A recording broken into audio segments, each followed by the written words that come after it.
Welcome to the July 30th Weber County Commission meeting. I know Commissioner Jenkins should be here shortly, but we're going to go ahead in the interest of time get started with our agenda, and we'll start with an invocation from the attorney's office. I don't have a name here, but it looks like Brian. Please come forward.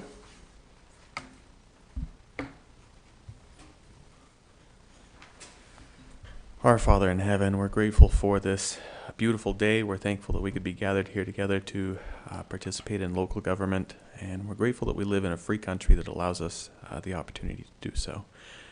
Please guide us and bless us in the work that we have before us today, and these things we pray in the name of Jesus Christ. Amen. Amen. Amen. Thank you. We'll now have a Pledge of Allegiance from Taylor Christensen, and I'll turn the time back over to Chair Jenkins. Go ahead.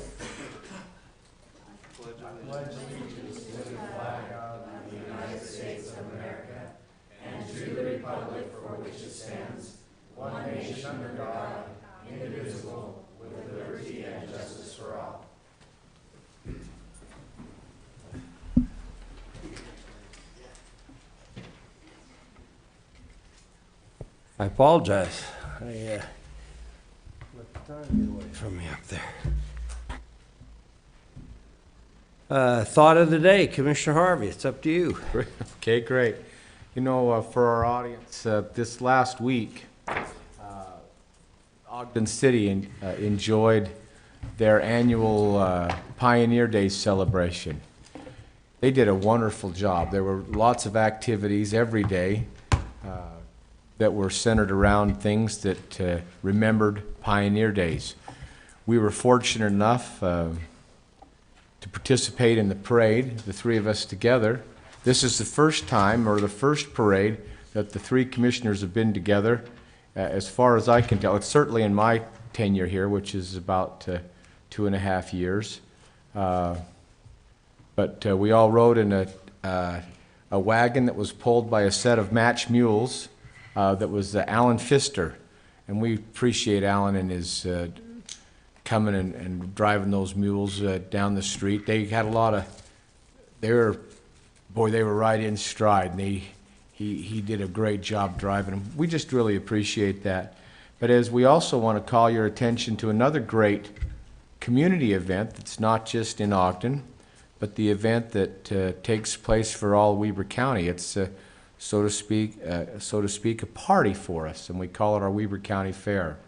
This year, we have our great junior livestock program. This is a program where Weber County youth participate in raising cows and sheep. This year, goats and pigs. Well, goats are new this year. We have, I can't tell you the exact number of kids that participate, but I can tell you that local businesses spent over $600,000 last year. And that goes directly into the pockets of Weber County youth that they can use for education.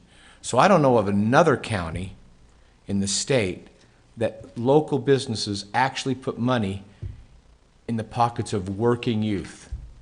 And so with that, I'd ask you to join me in giving the local businesses a round of applause for that.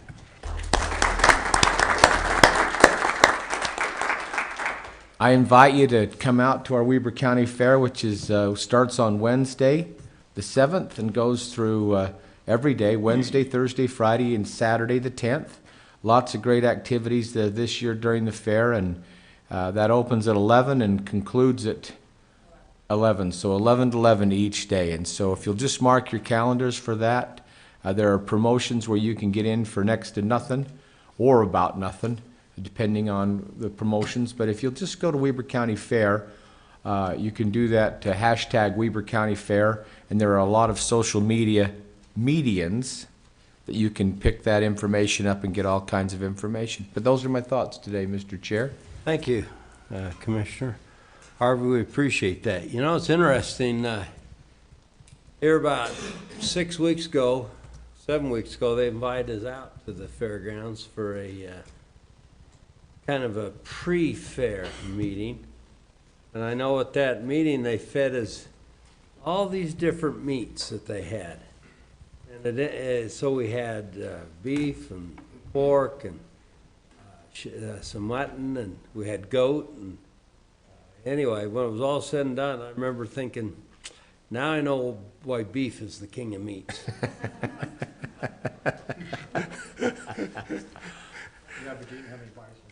That's true. I didn't have bison. Good point. But I had goat. I had a couple of goat. And then I ate that beef, and it just melted in my mouth. All right. Thank you, Commissioner Harvey. Sure. Okay, at the beginning of our meeting, we open it up to see if there's any that came to comment or address us today. We would like to open this up for that. Unless you're here for the public hearing, we will address those items separately. So other than the public hearing, if you're here to address us today, please step forward and spend your time. Right now's the time. I don't see anybody moving. All right, then we'll close that and go to the consent items. The consent items, items F are today. Warrants 1902 through 1913 and 441388 through 441611 in the amount of $814,314. Request for approval of purchase orders in the amount of $6,958. Request for approval of beer licenses. Request for approval to set a date for an August 6th, 10 o'clock public hearing regarding amendments to the operating and capital budgets of Weber County for 2019. I think that's Scott Park that requested that. Okay, anyway, that's our consent items. Questions, Commissioner? No, I'm good with them. We've reviewed that. The beer license, by the way, Commissioners, is something that we've had a little experience with now for the last 25 years. There was some recent legislation that was passed, but now it's in the county's favor. That'll work out well for our fairgrounds and our public facilities. So we're grateful that we have that opportunity, and I just wanted to bring that up. But with that, I would, Mr. Chair, if you're ready to accept a motion, I'll make the motion that we accept the consent items, item F like Foxtrot 1 through and including 4, as read, after we hear from... I'd second that after we hear from Ricky. Okay, Ricky?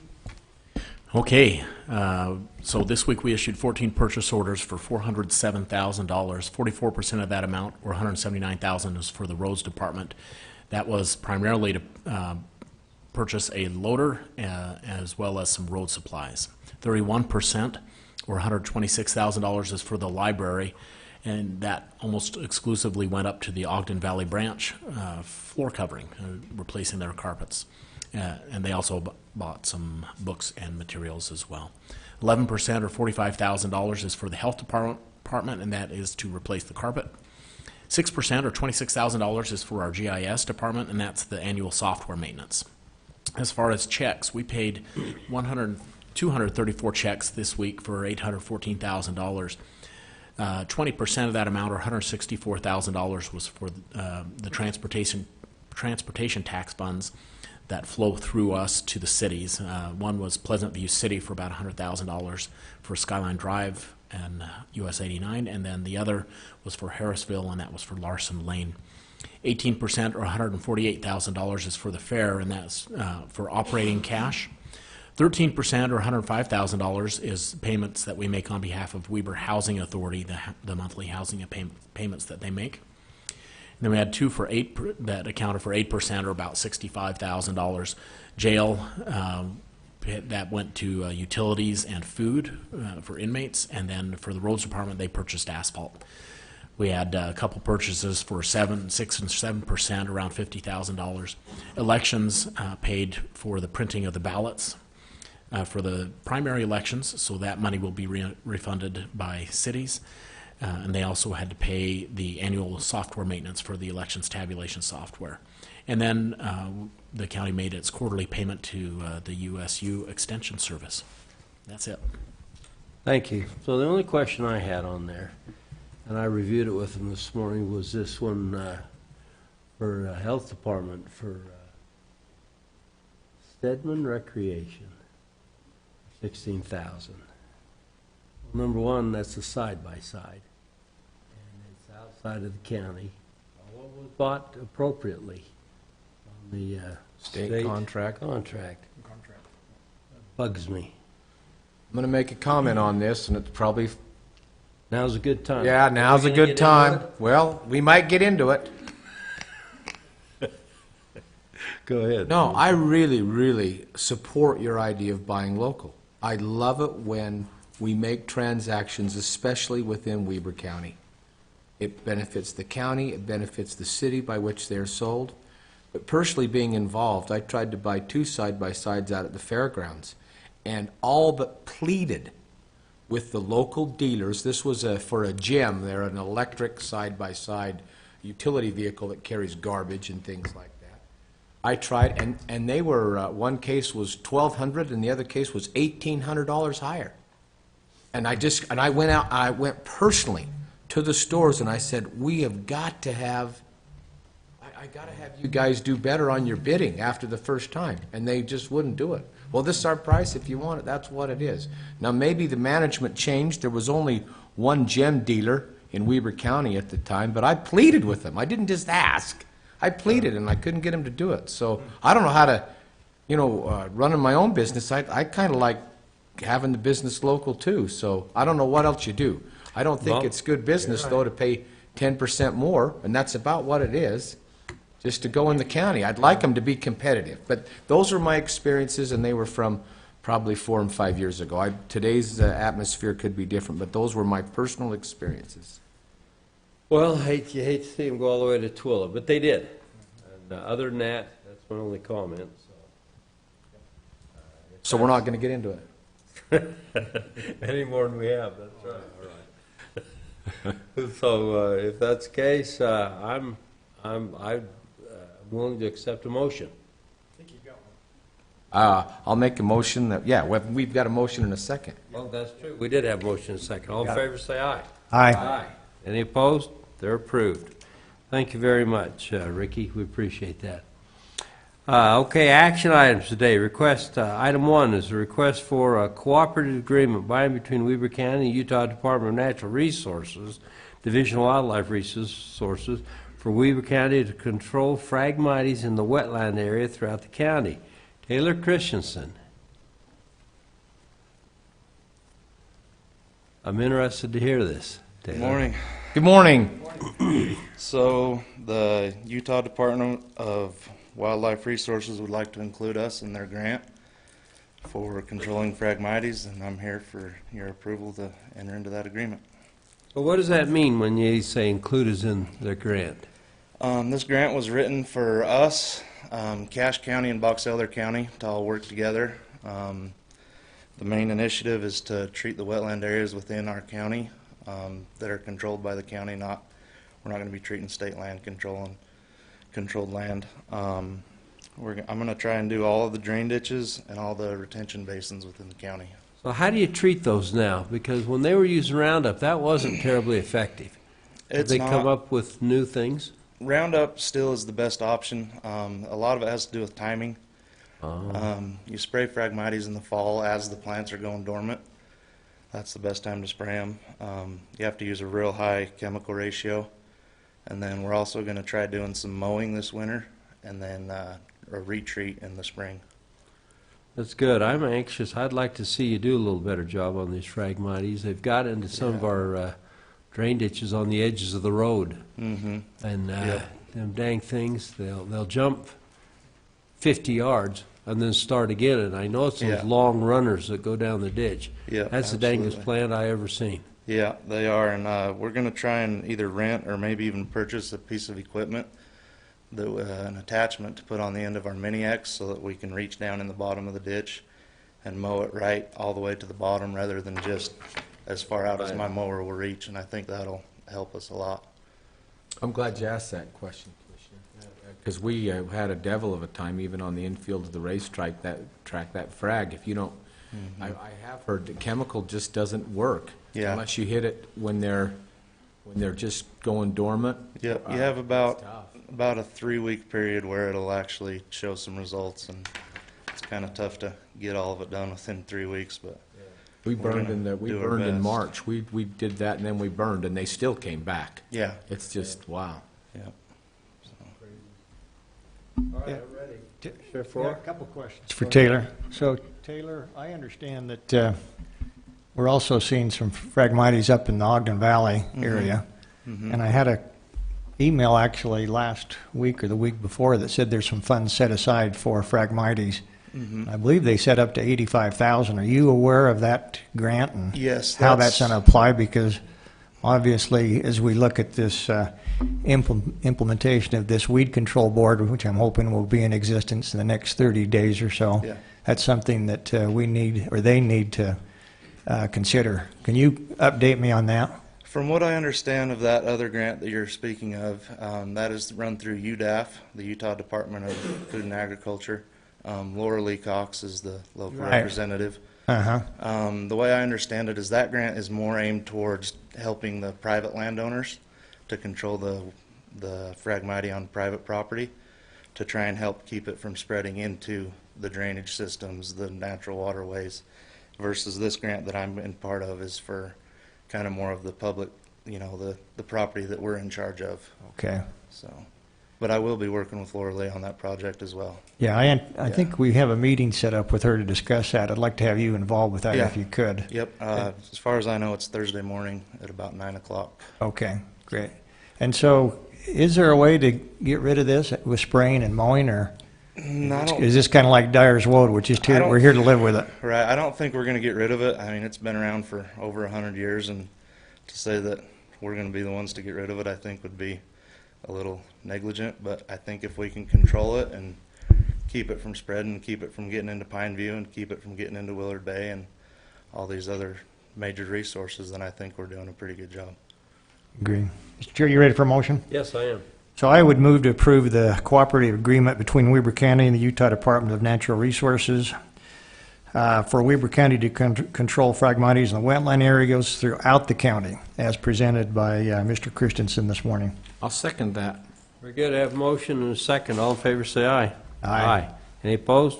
Thank you. It's unanimous. Doing a great job for us. Thanks, Thank you, Taylor. Taylor. We appreciate it. Next request is approval of contract bond between Weber County and Yoguini to have guinea pig yoga at the 2019 Weber County Fair. Good night. Yes. Ashton Wilson. So it's Yogini. I'm sure you What's guys that have called? seen Yogini. Yogini. They have goat yoga, and we're gonna have guinea pig yoga. So they're gonna do a show every day at 5 o'clock, and it's just $25 a day, $100. The gal approached us about it, and we thought it would be a fun addition. That's good. Do you have any examples you can show us here today? I don't, but if you watch our social media, we will. Okay. Well, that's just another attraction. I'm sure that attraction will help draw some more kids, and so every day at 5 o'clock. Yep. Wonderful. So, Mr. Chair, Yeah, do you want to approve that? I'll make a motion that we approve Yogini at the Weber County Fair this year. I'd second that. Okay. You want to go on record as voting for this? Yeah, absolutely. Okay. Voting for, participating maybe into something different. Very good. All in favor, say aye. Aye. Any opposed? I'm pro. Yogini. For Yogini. It passes. Thank you. All right, Ashton, the next one's you too. Approval for contract binding between Weber County and Amanda Hosel for, to judge the Fiesta 4-H horse show at the fair. Yes, so this is another real straightforward one, just $100, and the Fiesta 4-H show is on Wednesday the 7th, so that'll go all day, and she'll be one of our judges. Great. Any questions, commissioners? No, I'd make a motion to approve contract between Weber County and Amanda Hosel for a judge for the 4-H Youth Horse Show during the 2019 Weber Second. County Fair. All in favor, say aye. Aye. Opposed? That passes. All Thank right, Ashton. You were pretty quick today. Next item up is a request for an interlocal agreement by and between Weber County and the following cities: Huntsville City, Merritt Slaterville, Uinta City, and Washington Terrace City. This is the Sheriff's Department. Yes, sir. Good morning. Tell How are us you? about this. How are you this morning? Good. Good. So these are just interlocal agreements that the Utah State Tax Commission has asked us to get signed by each city that we collect beer tax on behalf, and it just needs to go through the approval process to go through each city and municipality and Weber So County. this has to do with the beer tax that we collect. Correct. Yes. Okay, Fire Commissioners, any questions on this? I don't have any I don't have any questions on this, Commissioner. I don't either. Either of you want to make a motion? I'll make a motion that we approve the interlocal agreement by and between Weber County and the following cities: Huntsville, Marriott, Slaterville, Uinta, and Washington Terrace. Second. Very good, and let it be known this is for the beer tax. All in favor, say aye. Aye. Any opposed? All right, thank you. Thank you so Appreciate it very much. much. All right, next item is a public hearing. I need a motion to adjourn. So moved. Motion to adjourn the public meeting, convening a public hearing. Second? Okay, all in favor, say aye. Aye. Aye. We're now in a public hearing. Charlie Ewert, you going to talk to us about this? Sure, I am happy to. Thank you, Commission.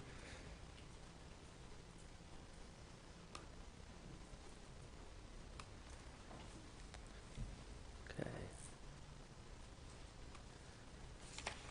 So I try and bring things together at once if I can, just for efficiency purposes. And we've got three things on the agenda here. The first one to talk about is culinary and secondary water ordinance amendments.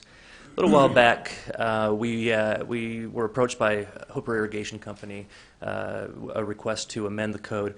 The basic premise of the request to amend the code was to add in requirements to hook into existing local secondary systems if that secondary system is willing to serve, can serve, and is within a certain distance of the subdivision.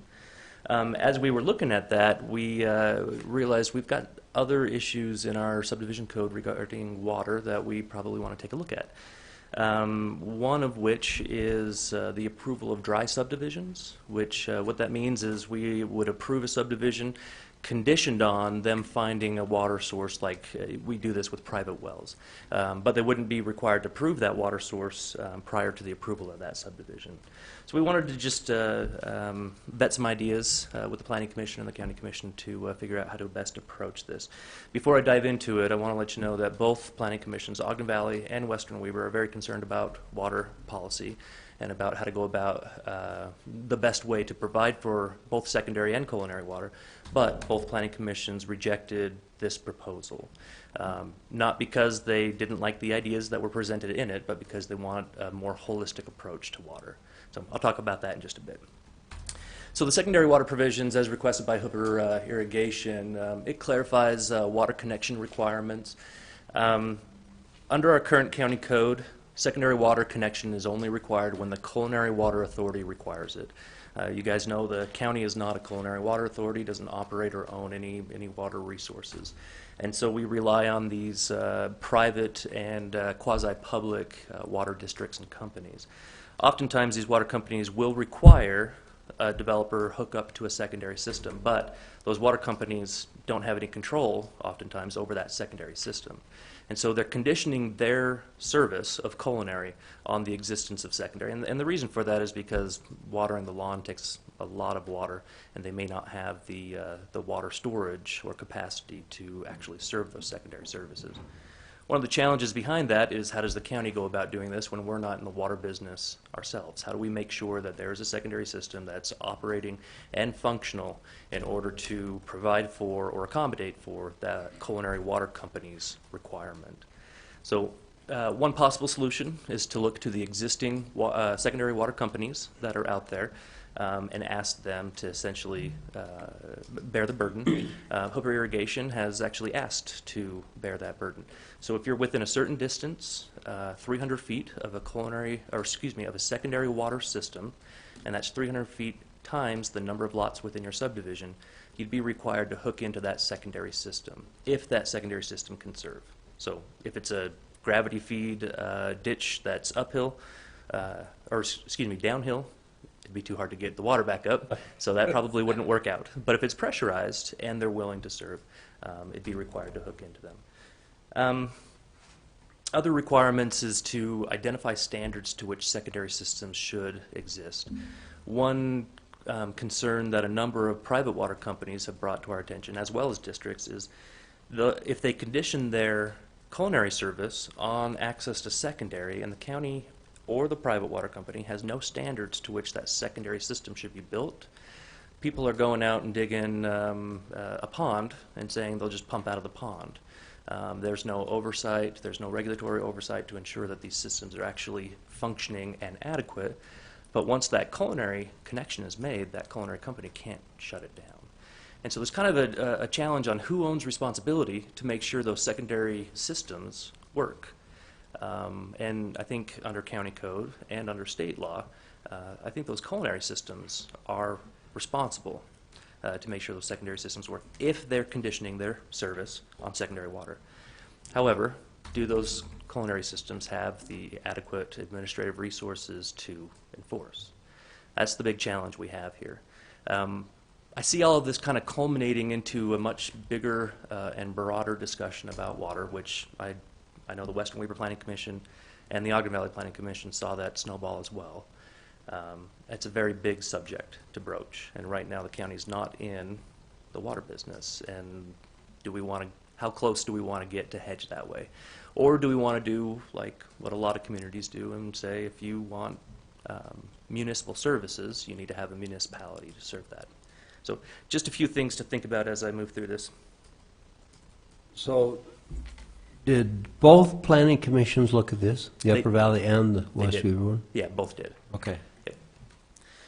As far as culinary water goes, the proposal that you have before you will clarify what culinary connections are required. It also mirrors the 300-foot connection requirement. I know that there was a little bit of debate with both planning commissions on that 300-foot per lot connection requirement and whether or not that should be mandated. There's dialogue about ensuring that there's overarching governmental control because water is important. There's also a counter-argument to enhancing and supporting local control and enabling those water companies to be their own managers and owners and operators and make their own decisions. So a little bit of balance on both sides so you can hear the argument for both ways. Private wells, our current county code allows us to approve a subdivision without ever verifying access to wet water. In other words, we can approve a subdivision without them ever drilling a well and proving pump testing and verifying access to clean water. What that does is that puts the onus on the next owner. So somebody comes in, they buy a lot that doesn't have any proof of access to water, they go, they sink their own well and take the risk of whether or not they can actually access water or how deep they have to go to get that water. So in some cases you've got to go very deep because of the geology of the area. Charlie, what this does, sorry for interrupting. No, please. This kind of perpetuates shallow, what do we call them? Shallow wells, but they put these points down, 20, 25 feet, and try to get some kind of water out of that. And, they actually work pretty good, but they end up taking water that has never been Allocated or adjudicated. yeah, they've never filed on, and really they don't, actually, technically, I think they do need to file on it when they drive a sand point. Yeah. There's still a point of diversion that's required. So I did chat with the division Most of... people don't. They sink those things Right. 20 to 30 feet, and they'll just call it a day and start pumping on it. Yeah. For culinary purposes, that wouldn't be allowed, but for secondary purposes, it could be allowed, but you're right, they should still go through an approval process through the Well, State Division of Water So Rights. you said it would be allowed? For culinary? No, for secondary. Secondary. Under secondary, it's, they really are supposed to buy a permit to do that, aren't Yeah. they? Yes. Yeah, they're supposed to have the appropriate water shares. I don't think most are doing that. Yeah, they just go out and do it. They buy a sample point at a local plumbing supplier and go out and drive these, and they don't get a permit, and it just flies under the radar. Yeah, if you're in the Ogden Valley above the dam, you have to work with Weir Basin as well, because when there's a change in point of diversion, they need to know so they can let enough water out of the dam to compensate for the difference. Yeah, there's a whole host of considerations here to think about. When it comes to those private wells, we chatted a little bit internally about the responsibility to actually drill a well. Are we going to ask a developer to go out, drill a well on every single lot, and what's the expense to that? The argument on one side is that the developer will just recoup his costs on the back end by charging more for the lots. And that doesn't always happen. A lot of times the real estate of that property with or without a well is not considerably different. So this really just puts the onus on the next owner to invest in that and hopefully get access to water. If they don't get access to water, they don't get access to a building permit. So do we require the developer to go and sink a well everywhere, or is there something else we can do? I chatted with a few other counties, and in Utah County what they do is they ask for professional review. If a geologist, a hydrogeologist, or a hydrologic engineer can verify that there is access to water in there based off of review of well logs in the area, that is probably sufficient. We're not eliminating the risk to the future buyer, but maybe that's okay. Maybe we're not in the business of 100% risk aversion. Maybe we're just in the business of risk management, which I feel like would be a responsible thing for us to do, to just verify that there's access to water in the area, but maybe not require the drilling of a $15,000 to $20,000 well per lot. Just a thought behind that. Other considerations, we do clarify what the responsibility of the Culinary Water Authority is. Under state law, the Culinary Water Authority has virtually almost the same approval responsibility and authority for the subdivision plats as we do. If the county code essentially, or excuse me, the state code essentially says if the Culinary Water Authority hasn't approved their water provisions, the county cannot approve the subdivision. So in other words, the Culinary Water Authority could hold up these subdivisions, I think even more easily than the county could. And occasionally, once water rights or shares have been assigned to property, they're then removed from that property before sales is made. And that's not lawful to do. Not a lot of enforcement provisions in our current code that discuss it, and this proposal would help manage that a little bit, so the developer keeps those water rights or shares assigned to that property and doesn't move them around afterwards. It really is about consumer protection at the end run for those who purchase in those developments. So both planning commissions recommended denial, not because they don't like the idea, but because they want to see something bigger, addressing the more county-wide, global-scale water issue. In my staff report to you, I offer a request for consideration for approval, not in spite of the Planning Commission's recommendation. I very much appreciate their desire to look at this from a global scale, and I think we should continue to do that. We actually have started to convene a subcommittee. We've got a number of people on that, local water experts, to work through the big issues.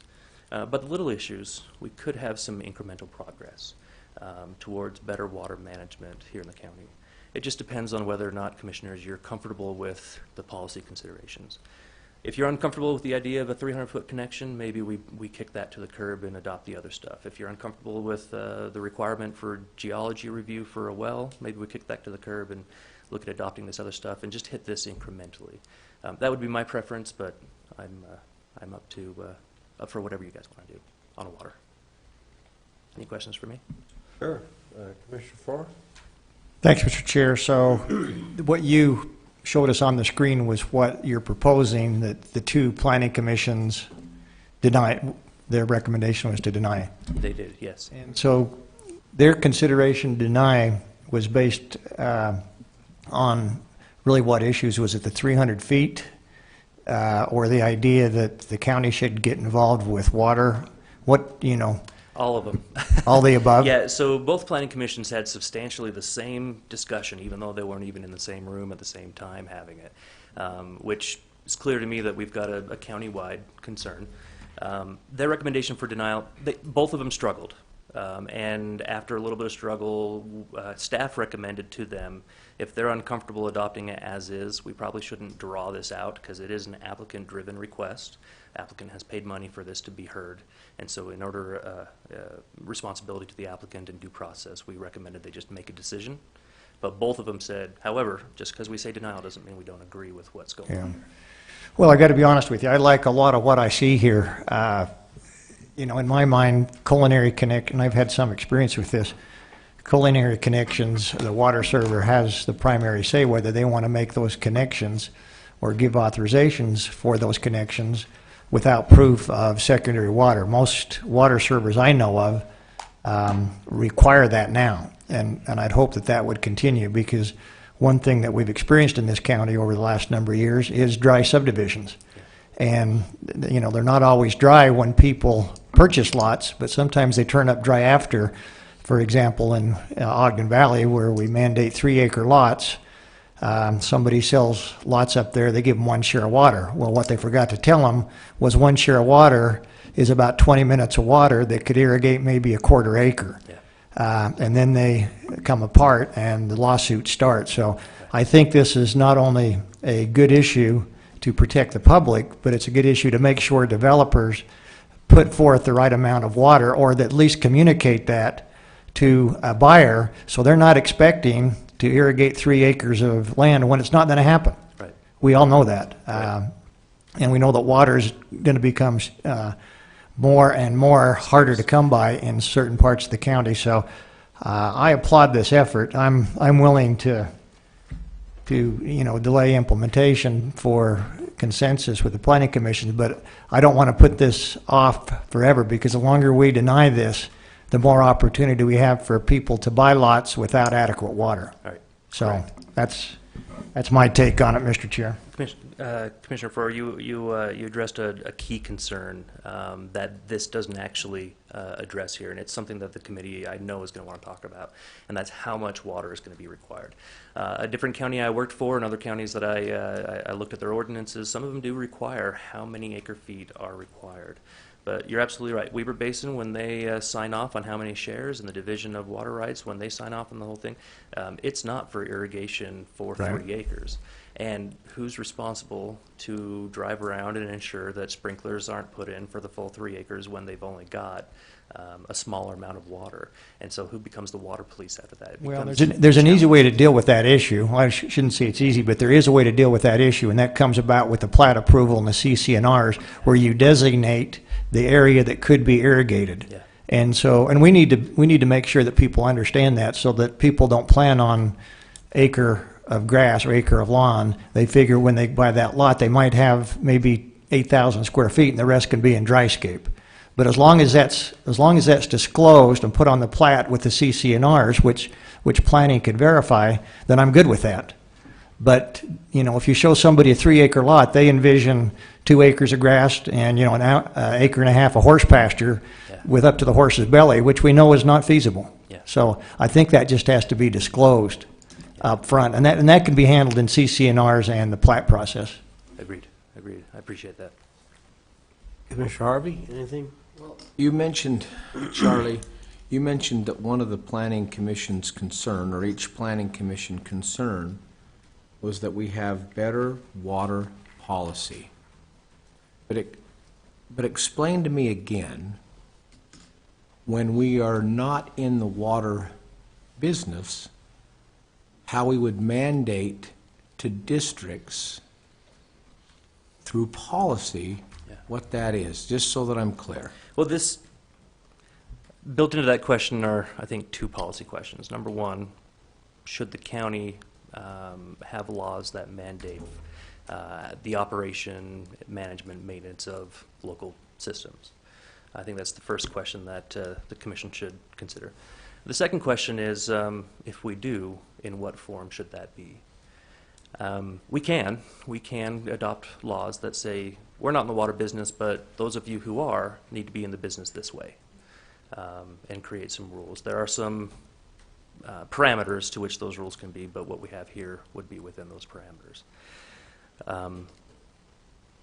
The question about whether or not we should, it's one for you guys to, I guess, grapple with.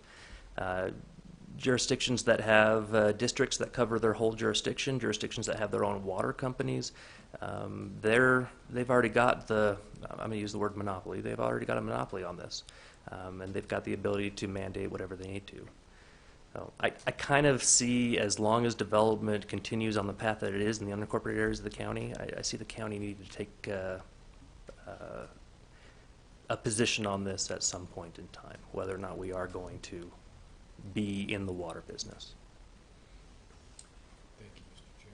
You know, it's interesting, Charlie. We're starting to deal with issues that are meant to be dealt with by municipalities. That's right. And so I'm anxious to see West Weaver and what they're going to end up doing here. But, you know, I'm a little uptight, frankly, right now, that the Planning Commission of these two areas aren't doing their job, I feel. They need to spend the time to get in and identify these issues and make some decisions on them. That's why they're the Planning Commission.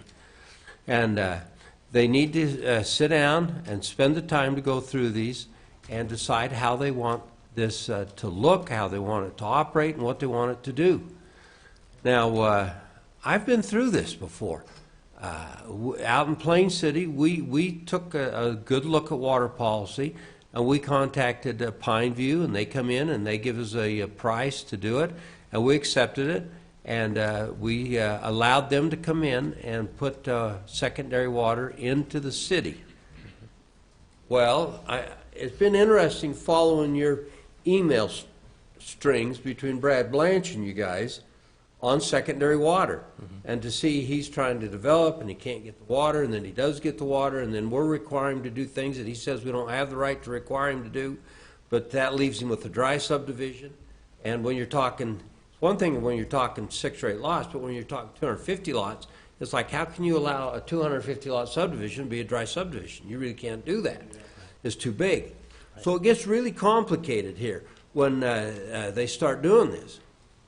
So, you know, I would like to see some policies developed here. Number one, I don't necessarily disagree with the concept of a dry subdivision. If it's small lots, like quarter acre, and we don't have any zoning for that in the county, but if you had a quarter or less acreage and you wanted to netscape or xeriscape and put in a few trees, and you could put in a drip system that you could run off your culinary, as long as it was under a certain amount of water. They'd have to sit down and figure this out, so they could water a few trees and bushes, and other than that, it would be rock and Whatever xeriscape. yeah, whatever xeriscape they choose to do. I would probably support something like that. I think that's kind of the future, frankly, when you look at these things. But when you look at I really agree with Commissioner Floor. When you look at 3 acres in the Upper Valley that are required, they ought to be required to assign a certain amount of irrigation share to that, or they can't sell it as a developable lot. Because I agree, what ends up happening is they get a small amount, and then the first thing you know, we're in lawsuits, and they're mad at each other, and you end up with acres of weeds instead of pasture and what we want to see develop up there. So these are areas our planning commission has got to get a little tough on. They got to look at this. Now, as far as I think it's time right now to dive into this, because we've got an existing district that said they will come and service a subdivision in our county if we allow them to come and service the county. Well, I think that's something we need to look at now. If we're going to allow this to happen, we probably ought to consider an RFP, frankly, of proposals, because Pineview could do that, Hooper Irrigation could do that. Frankly, one of the things I wished we'd looked at in Plain City and didn't, because we just weren't smart enough at the time. I was a little green, but I'm not now. And there's enough private districts out there with extra water shares that it's pretty easy to create a pond or something that's nice that could serve that whole area out there. They could. There's lots of people, lots of these districts who have shares off the Weber River, and they could literally provide it off the Weber River if they wanted to. So there's things that can be done here, and I think we need to look at this in a very broad sense and allow some of these people to be creative and come forth to us and make presentations. That's something I wish we'd done in Plain City, but we didn't. And the reason I wish we'd done that is because the price of secondary water right now, in Plain City anyway, is considerably more than your primary water, your drinking water. It's very expensive. And that's something you got to look at. Secondary water, when you start looking at the delivery system and going through your city and or in our case the county, and laying all these lines and putting it in, it's expensive. It is not a cheap thing to do. And it's something we need to look at. Anyway. Mr. Chairman? Yes. If I may, there are a lot of considerations that go into this, and I agree with the comments that you've made. One of the challenges is how to serve the needs of every individual water system, whether it be a secondary system or a culinary system. All of them are managed differently. They all have different personalities and interests. And so if we adopt one law, which is one size fits all, we're going to be offending someone. And that's why I think in the long run the county's probably going to have to jump into the water business somehow. Maybe it's an RFP for services from a private company. Maybe it's encouragement of a special district for secondary service. Maybe it's the encouragement of an existing water district, which we got a couple out west, to expand into providing the secondary service. I think when it comes to the subject of water, it's going to be really, really hard for us to do this on a system-by-system basis. We know from sewer in the Ogden Valley and elsewhere that if we allow them to keep popping up all over the place, the state gets involved and says, nope, you can no longer do this without a body politic, and then they require the county to be that body politic, and all of a sudden we are in the sewer business. I'm concerned water may go that direction, and if it does, then we're responsible for dozens upon dozens of water systems, as opposed to one centralized source. Well, we've recently been given a visual presentation on a report that we're getting ready to get in the Upper Valley by the Division of Water Quality. And we know that they're going to ding us a little on the effluents that are being put back in the groundwater through the septic systems. Yeah. But that report's being held up for some reason. And man, we can't figure it out. It's been about 6 or 7 months since we received that. It was right around the first of the year sometime. It's about 2.5 years overdue. They were supposed to be done in 2016. Well, anyway, it's time that we look at that, and we need to start looking at all this. The demand's out there right now to develop a lot of these areas, and not just a little. And so we got to start looking at that. And this is something that needs to be done in the Upper Valley. But in the out west, we got subdivisions going in, and more than just one or two. And these people want to know what to do, and it's only fair that we tell them. We have a responsibility to those landowners to respond or to get going. So you're right. I think it's high time to move forward.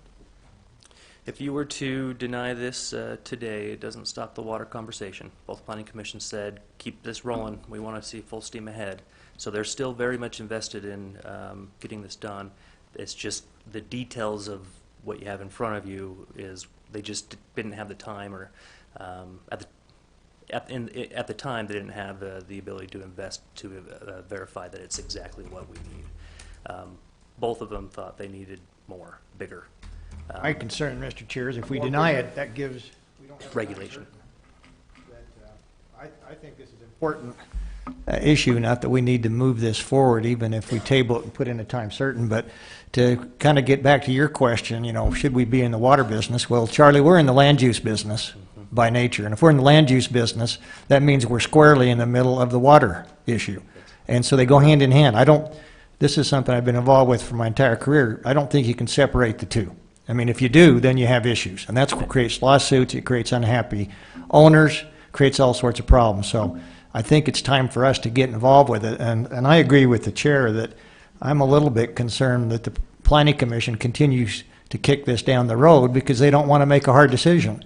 I'm going to tell you, I'd like to set a time certain, Mr. Chair, that if they don't deal with it, that it comes back to us and we do deal with it on a fairly timely basis, so. I can support that. I think of something like that. So if that's the case, I think what we ought to do as a commission is get together and draft a letter to them, but be specific on things we'd like them to cover and look at. Yeah, Is that okay? I'm good with that. Yeah, but I like the idea of, let's give a deadline so that people aren't waiting indefinitely for things to come about. I like action and deadlines. That's a good motivator. So the application is for us today in this public hearing. What is that for specifically? So the applicant, Hooper Irrigation, is primarily, their application is only about secondary water. The discussion about culinary water is something that staff, myself, and others in the office have tagged on to the discussion because they go hand in hand. So what is the request for? It is to require connection within 300 feet times the number of lots in the subdivision, and to add in standards for how a secondary system should be operated. Okay, so realistically, they'd like to go serve Brad Blanch's subdivision, and then they want to serve everybody on the way. Mm-hmm. And so this is their way of saying, look, we'll do it, but you got to give us connections so we can afford to do it. Yeah, and the applicant's agent is in the room. They'd be able to We'd love to probably hear from them. speak to things a little better. You. Yeah. All right, we're going to open this up to public comment. We'd like to start with the applicant, if he could. Or the he she. applicant's agent, yeah. Yeah. Could you please introduce yourself? Okay. My name is Greg Sigmiller. I'm with Hooper Irrigation Company. I'm actually a consultant from JUB Engineers. There were several things that were commented on in this presentation that Charlie put together that I kind of wanted to address. The 300 feet per connection is mirrored from the sewer ordinances or laws or rules. I'm not sure exactly what you'd call it, but the statewide rules are that if you are within 300 feet of an existing sanitary sewer, that you hook to it. And that's like I say, statewide, so cities, counties, everybody has to do that.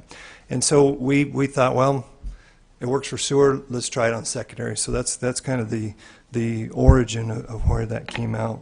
The word monopoly was used. Monopoly is a strong word. And I'm not sure where the checks and balances would be, but it does not make sense for 2 or 3 or 4 different water systems to be in the same street. If you get a leak, whose water is it? You can't test for chlorine, you can't test for the source. It makes sense to have regions and districts where there is a water system servicing that. I'm not aware of anywhere in the state that they have competing Water. secondary districts in the same street. Well, that's one of the reasons why this came, because we were at the edge of competing with Roy Water Conservancy District with Hooper Irrigation. 2 pipes in the same street, one on one side of the road. If you get a leak, where is it? If you call it blue stakes, whose pipe has been blue staked? It just doesn't make sense to have that. Plus, it's not a good resource or use of resources. You mentioned how much water. That's kind of different depending upon where the water is coming from. Hooper Irrigation has their rules. Wilson Irrigation has their rules. North Ogden Irrigation, Weber Box Elder, everybody has their rules on how much water they think should go to the land. The state of Utah, of course, has their rules, and everybody's kind of around those numbers. But it makes it a little difficult to change shares that have been established for 150 years. You mentioned the Sandpoint. The State Division of Water Rights allows an owner to go down to 30 feet. If they go 30 feet and beyond, they have to have water rights for those Sandpoint wells. So most of those will go 29.0 feet and end right there and use that water. The problem with that, if I've got a large subdivision with everybody having their Sandpoint well, as the water is being drawn down, at some point in time, everybody's going to run dry because they're all tapping into that shallow groundwater. And then you do get into other water rights issues that we don't want to get into at this point.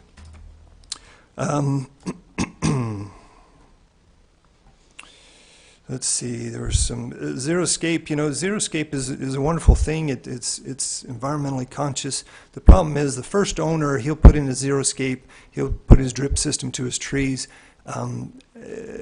Water systems, culinary water systems, which I represent as well as a consultant, we have a hard time using any of that because you have a backflow issue. You've got some other issues of culinary water lines going out there underneath your fertilized whatever. And so the first owner does the Xeriscape, puts that in. The next guy comes along, he's got a bunch of kids, and he wants to put in grass. So it's difficult to keep that the way it is. It makes sense to have two systems handling two different uses of the water. If there ever is a severe drought, it's easier to shut off a secondary system than it is to compete with a culinary. How do I do that with a culinary system? Which water is going to be drunk by the users versus which water is going to their lawn? Just a couple of things in the original memo that was put together. This whole idea was because of multiple systems, subdivisions being proposed in the Hooper irrigation boundary. One's actually in Hooper City. There are two others in the county area. Wanting to put in a system on the north side of your district. Well, Cherokee, of course, is far north. And there is the water ski place. Okay, I'm aware of it. Yeah. And by the way, we did the pre-con for them yesterday. And then there was another subdivision just on the edge of the Roy Water Conservancy subdistrict. And so those three items came to me as the engineer and to us as a company. And it's difficult fighting with that because we have bills to pay. We've got a loan with the Division of the Board of Water Resources. We have to pay that loan back. If this system goes to Roy Water and this system goes to private and this system goes to private, then I've got a system with all kinds of holes in it and the inability to pay for that master planning and those standards and that value that goes forward. And so it makes sense that if you're within a certain boundary that you compensate the foresight of other systems and people to become part of that. And I think that's those were the things that I wanted to, well, there is one last thing. There are legislation on a state level requiring meters now. I have to put together a plan by the end of the year telling the state how I'm going to put meters in all my system. You get small systems and that's difficult to do. It makes sense to do that on a larger scale. So I think I just wanted to address those. Do you have any questions for me as the applicant on this? I have a question. Is Hooper Irrigation, is that privately owned? Who owns that? And are you a district or what are you? Yeah, good question. What am I? Yeah. Hooper Irrigation is a private company, not-for-profit company.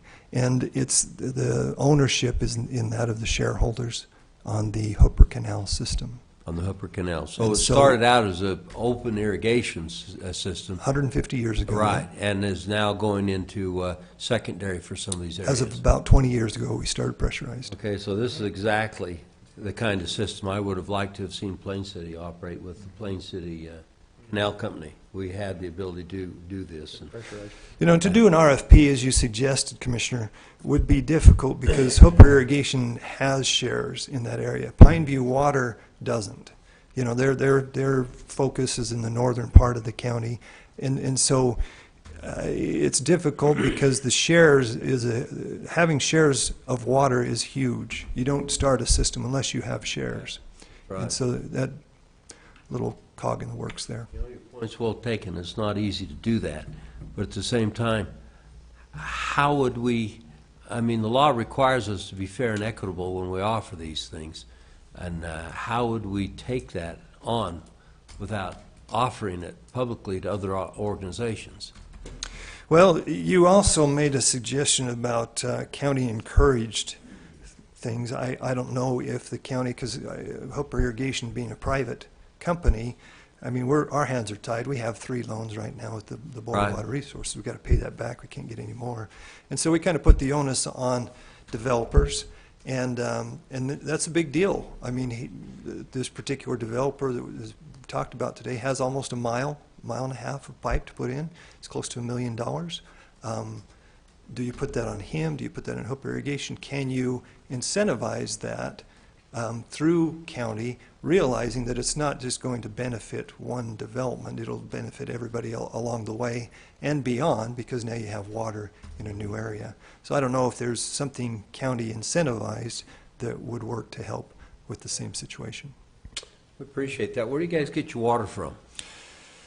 Comes from the Weber River, 21st Street area, and Okay, so just you goes take through it out at that, that forebay there. yeah, that's where it goes out and heads out your way. It goes all the way to Antelope Drive in Davis County on the south, and yeah, it's a big system. That far. It's big. Pretty primary ditch, isn't it? Big ditch. Well, any other questions? Let him sit down. Good information. No, I'm good. You know, as time goes, I mean, this is something that's got to happen.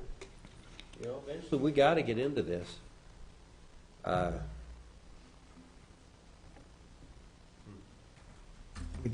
Have you been working with the two planning commissions, attending those hearings? And Yeah, I attended the lower valley. I think I was out of town for the upper valley. so what's your opinion? Are they headed in the right direction? Are you, I you're think- here obviously to see if this could be approved.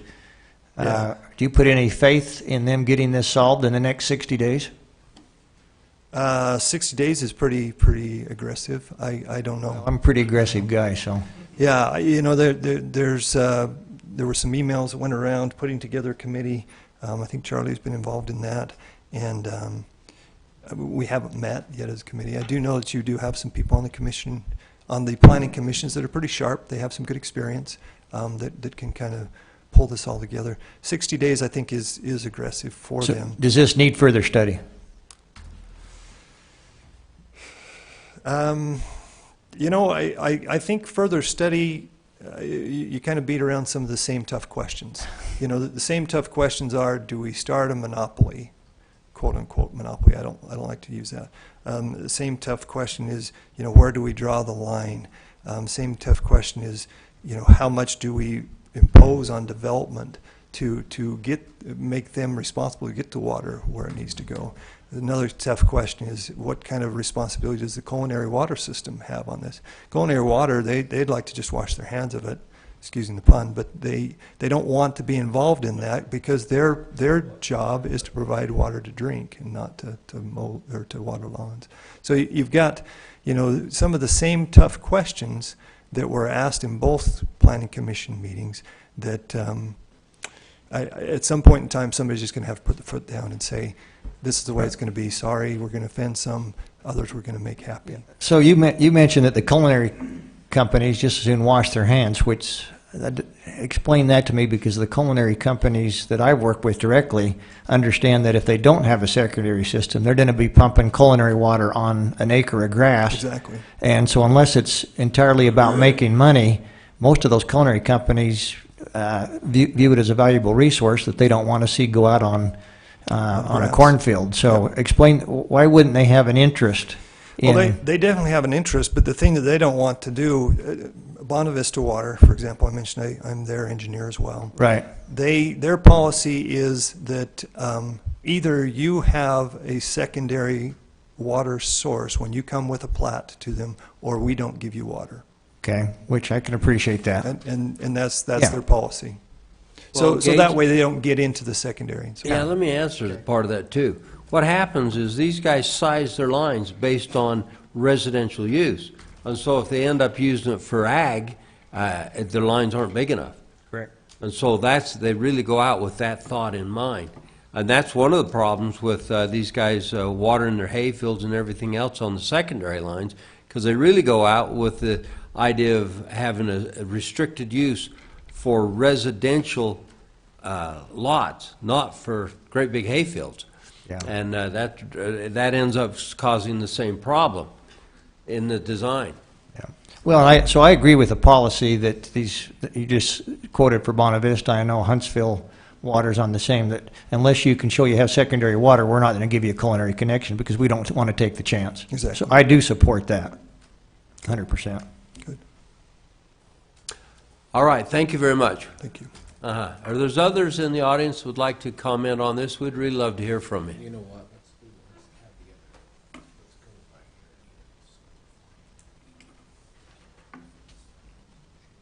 Yeah, I want to do it individually.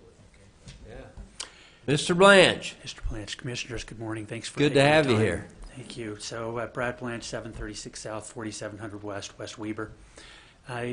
I sit and listen to the conversation, and I agree with a lot of what's being said. I don't think that the Commission should be worried about offending water districts. I think that you should tell them if there's a standard that needs to be maintained, it should be maintained. Commissioner, for your idea of saying you have to have X number of amount of water and disclose that to the property owner per the CC&Rs is a good idea. I can confidently say I don't understand all the water situation in the Upper Valley. I have a pretty good handle on the water situation of what's going on in the Western Valley. And there just isn't enough water to support the amount of development that in that corridor is going to happen. Correct. If you turn it loose to a water provider and say, well, whatever your standards are, that's okay, you'll never have enough water. You'll run out so fast. And what I mean by that is my development that I have right around the West Weber Elementary School. It's 60 acres in size. My family members and I have been working on it for 3 years now. We have final approval. We're pretty much ready to go. The challenge that we find ourselves in is that per the standards that the local water provider, Hooper, has, and I want to work with them, so don't misunderstand what I'm saying. For my first phase only, that's 37 lots, it would require 20.5 Hooper irrigation shares. When you deduct the house footprint, the streets, and such, you're really only irrigating with secondary water just a hair over 8 acres. So it becomes completely unviable to a developer. For me personally, to have to pull the line at my own expense from approximately 1.5 miles away, you're not only talking about $1 million for the cost to bring it over, you're also costing for the additional cost that my family would incur to buy shares to access Hooper Irrigation's system. The other unique situation that we have, and I don't know how you play this into a secondary water conversation for the broader community, is that there are a lot of underground permits throughout the Western Valley. Most of those are abandoned and aren't used. There also are something that I have and my family has, which are a couple surface permits. There are quantity bodies of water defined in acre feet of water and acreage to be used that are on the lower Weber River. Quite frankly, there are a lot of Weber River rights along the lower valley, but they aren't defined bodies of water like the two that I have. Those two defined bodies of water solve my family's problem, but it creates a completely different problem if you force me to hook to Hooper system. One, it's too expensive, I can't afford it. Two, I already have my own body of water, where if Weber County had standards that said, hey Brad, you've got to put certain standards for secondary water in place, then I can use my own water by creating my own secondary water pond to solve this problem for this site. I think, Commissioner Jenkins, there's a whole nother issue that the county should be considering, and we've exchanged a little bit in dialogue about it, and that is these 2 pump rights that are on the lower valley. There's a whole 500-600 acres that's not used agriculturally. It's not being taken advantage of residentially. That if we're smart about it, not to use Hooper Irrigation's water, but to use some of the pump rights or surface wells that are on the lower valley, it could be broadly serviced to serve a much broader area than the water that I currently have defined amounts for. I don't know if that makes sense or not, but it just makes a real challenge.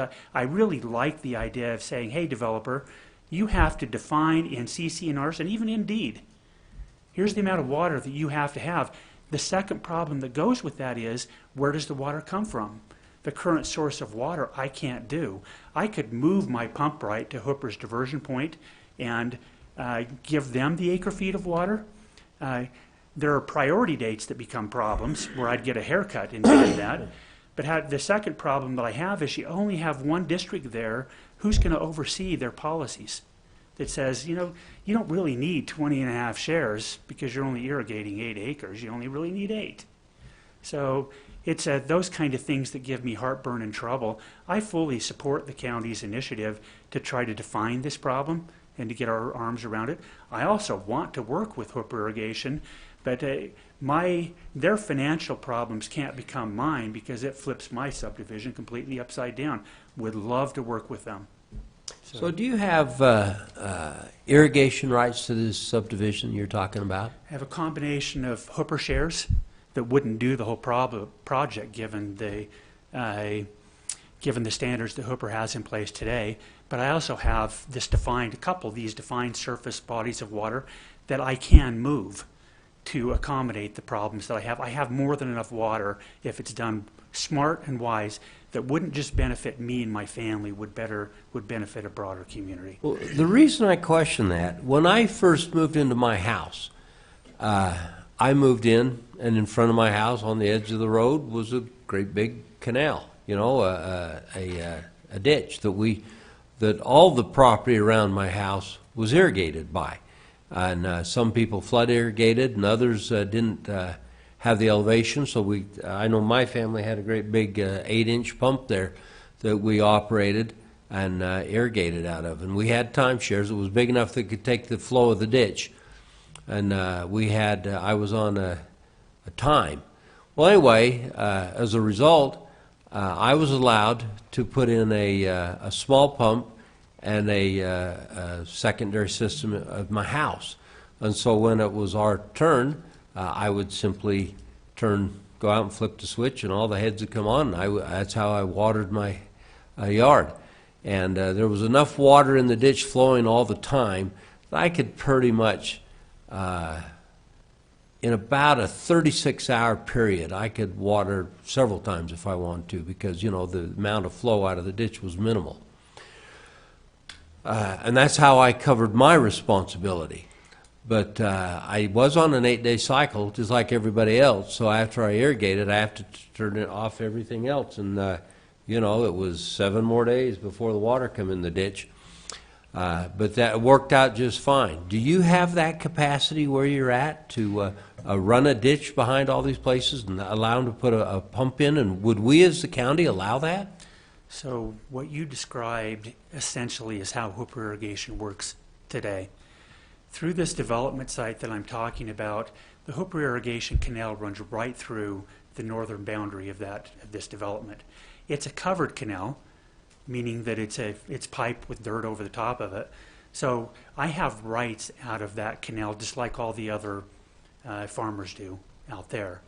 So the idea would be to take shares out of that, they're my shares, to put it into a holding pond, as well as bring water either in one of 2 ways from the body of water that I have defined through a surface right through the Utah Division of Water Rights, to either move that to the diversion point with Hooper Irrigation and divert more water into that pond to serve that area, or I can go underground and drill my own deep well to be able to fill that pond to service those 80 lots.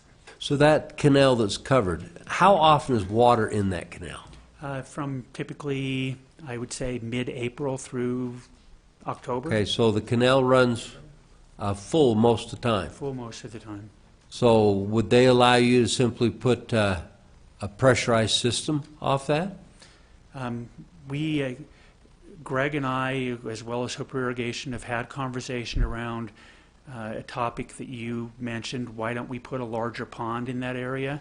Well, not even without a pond. What I mean, I don't know when I look at the way Plain City operates today, we operate off the canal that goes out to Willard Bay, and there's water in there all the time, and they allow us to just pump off of it, and as a result, we don't really have to have a pond because the water's there all the time. I don't know the engineering details of something like that. Is that okay with you two if I do that? Yes, I would like you to address that. Now, Brad, I don't understand. Is this which development is this on?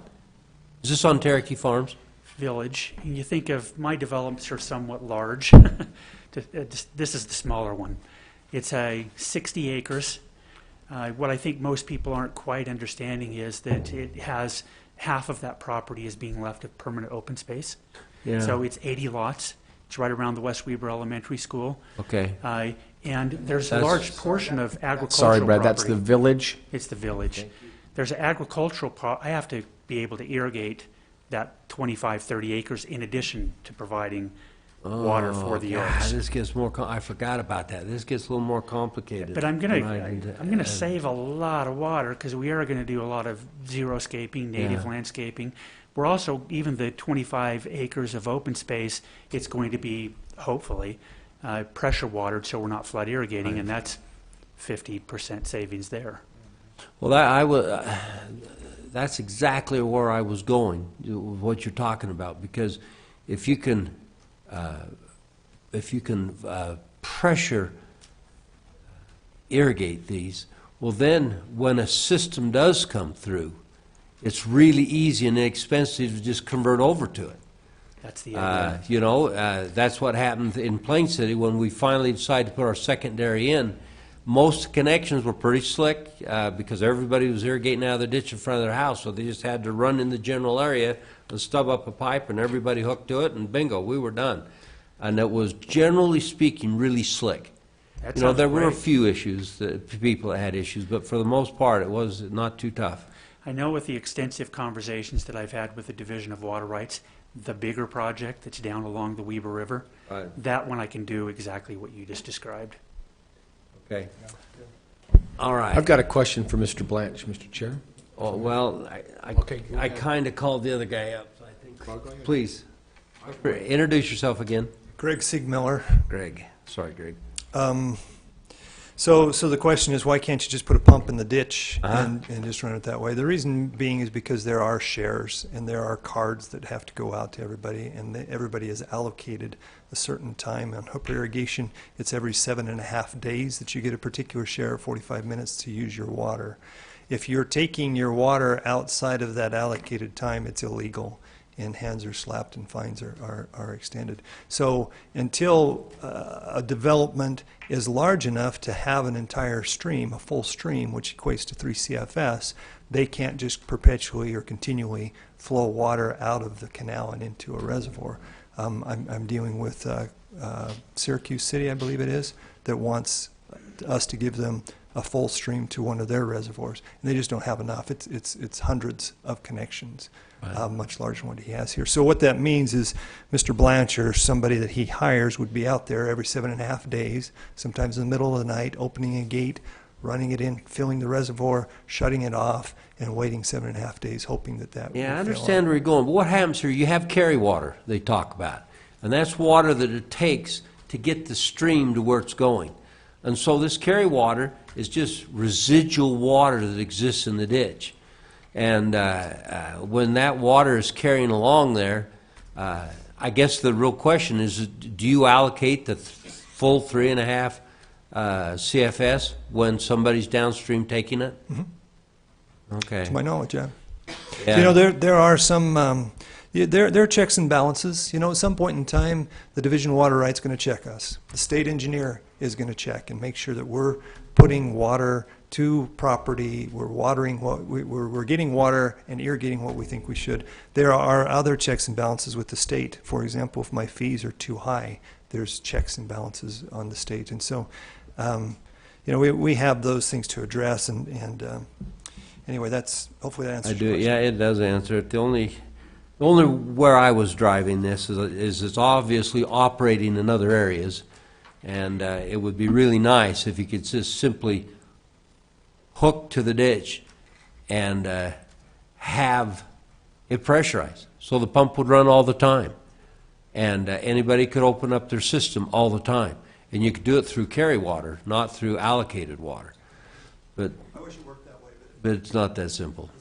All right. Sorry, Brad. I was just kind of fishing there. So could you please come back to the mic? Commissioner Harvey had a question for you. Two things, and this Oh, may... hold on. Will you restate your name? Yes, Brad Blanche. Great. Thank you, Mr. Blanch. Just for me, and I may know the answer to this question, but I want to make certain I hear it from you.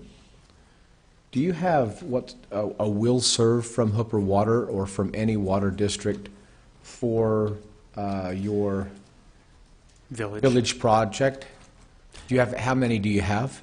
I have a will serve letter from Taylor West Weaver Water. Their requirement, they're already in the area for culinary.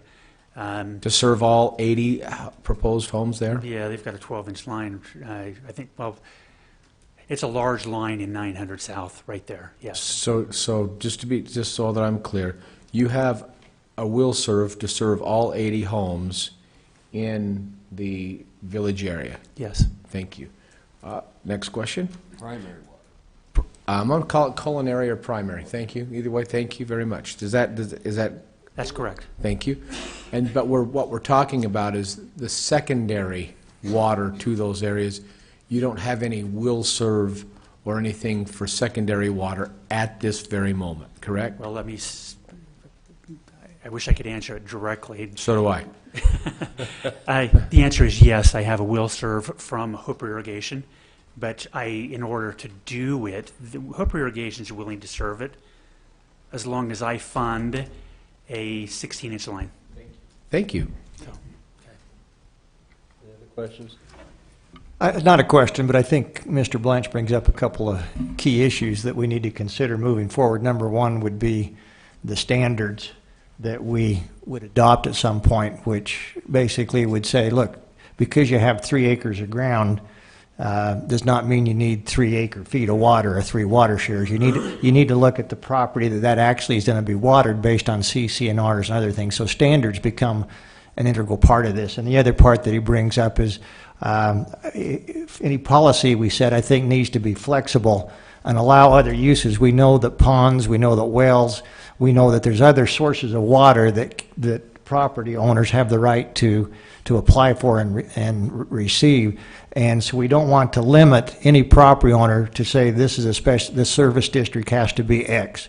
We need to give options to these owners across the board. So Mr. Blanch brought up both of those, and I think those are good, Charlie, that we need to make sure that we consider that in the future. I don't know if I'm popular in saying this out loud. If you want to talk about water, waste, agriculture is where a ton of waste happens. And so we want to service the broader area.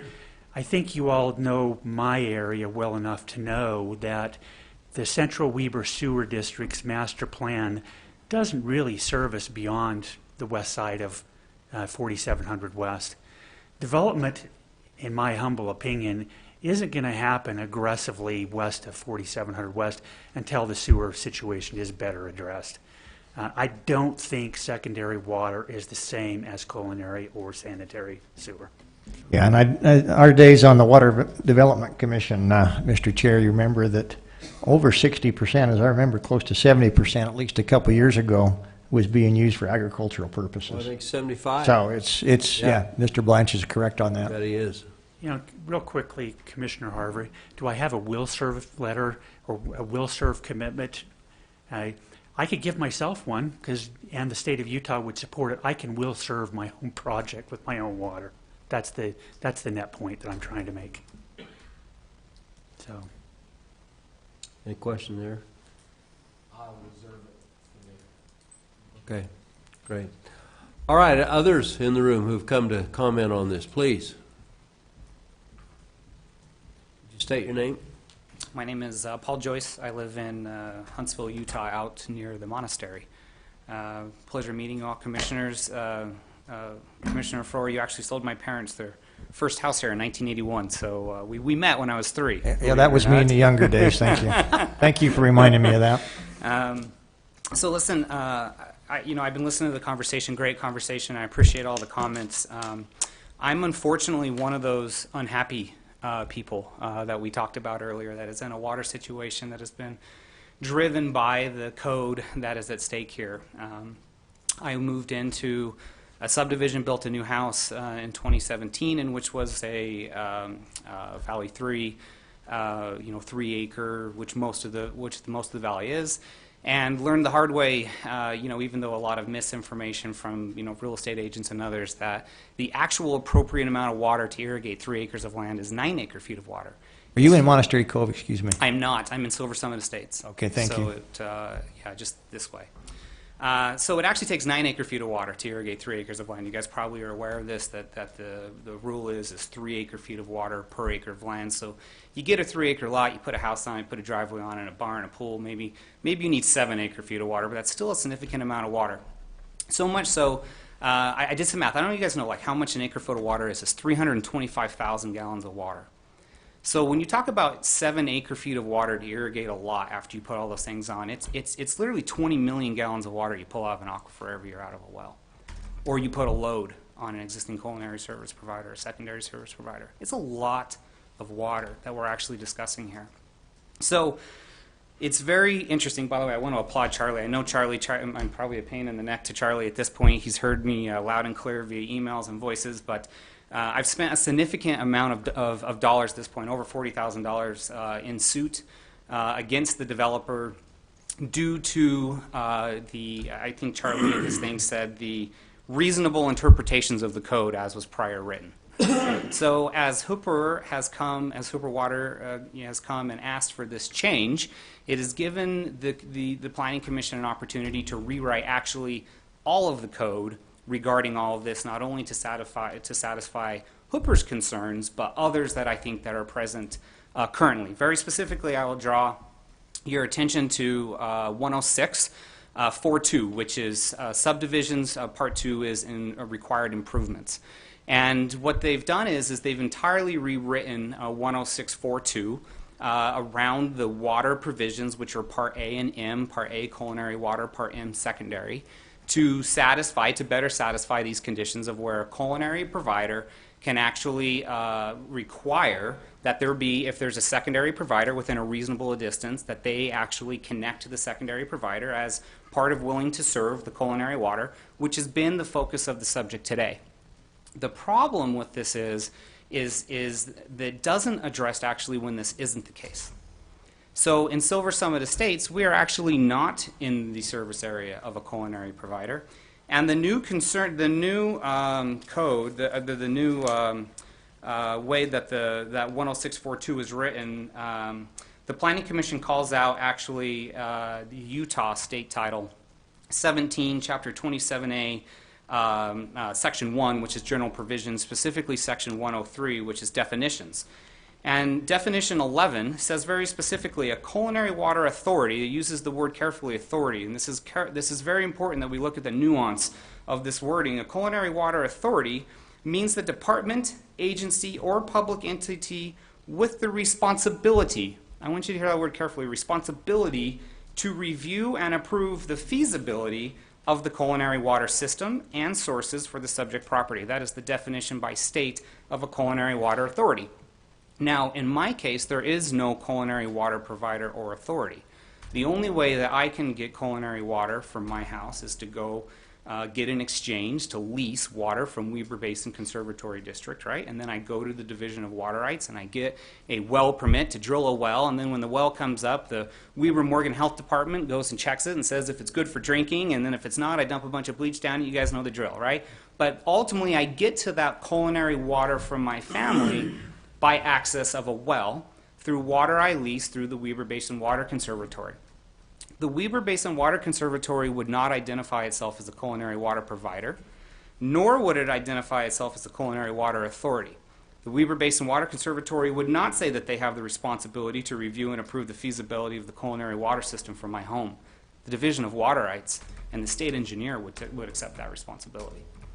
Okay? But they collect a fee from me for that water you extract, right? They do. They lease me that water. You got it, right? But guess who else collects a fee from me? The state of water, the Division of Water Rights, and the state engineer to approve the feasibility that it will work. Yeah, but their fee isn't ongoing, where Weber Correct. Basin's is. Correct. It's a lease of water. I don't own the water. It's a lease of water. You're absolutely right. So, in the new code that is written, title for Weber County, which is section 10642, again, we are now talking about development subdivisions, improvements that are required, 10642. It basically defines that the, sorry, I'm getting there, guys. It says that for a culinary water, the statement shall come from a culinary water authority pursuant to Title 17, 27A 603. Now, what 603 states from the Utah State Code is it is actually, it is the ordinance that is written around how you approve a subdivision plat, okay? And how you approve a subdivision plat, the section that I just quoted you, 1727A 603, Section 2, says that if the plat conforms to the county's ordinances and this part, and has been approved by the Culinary Water Authority, the Sanitary Sewer Authority, and the local health department, then as defined in a separate section, the local health department and county consider the local health department's approval necessary. By the way, the separate section is definition of what a health department is. The county shall approve the plat. So it basically says that a culinary water provider has to actually approve the plat. Okay, is what that section. So the new section of code that was written to replace the old section of code for Weber County, section 106, says that a person acting as this culinary water authority pursuant to that, pursuant to the Utah title, is as follows. 1, it can be the local health department for the lots to propose to be served by a private well for the culinary water. Now, I know for a fact the local health department would not identify itself as a culinary water authority or provider. What they do is they inspect the culinary water that comes out of those wells' quality. But they certainly don't have the resources, bandwidth, or oversight, or committees, or people to actually then become the culinary water authority for a lot like mine, in which we're self-serviced out of a well. So that doesn't make any sense from that perspective of the code. It says, or number 2, an existing culinary water service provider. Now, listen to the wording that we've changed. We've now changed from culinary water authority to culinary water provider, which does not exist in the case of my subdivision, or a brand new subdivision that is going up right behind me right now. Okay?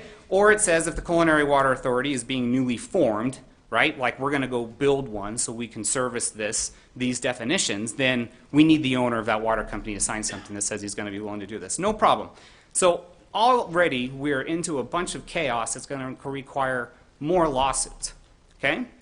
Then it goes on to say that the statement from this culinary water authority shall provide an acknowledgement of all intended uses of the culinary water, including but not limited to fire suppression, applicable secondary water uses as provided in section 10642. So in 10642, there is a subsection, part M, which is titled secondary water. Now I'm in the root of section 10642. 10642A having to do with all the details of culinary water. 10642M, secondary water. Okay, the interpretation of this code is in secondary water.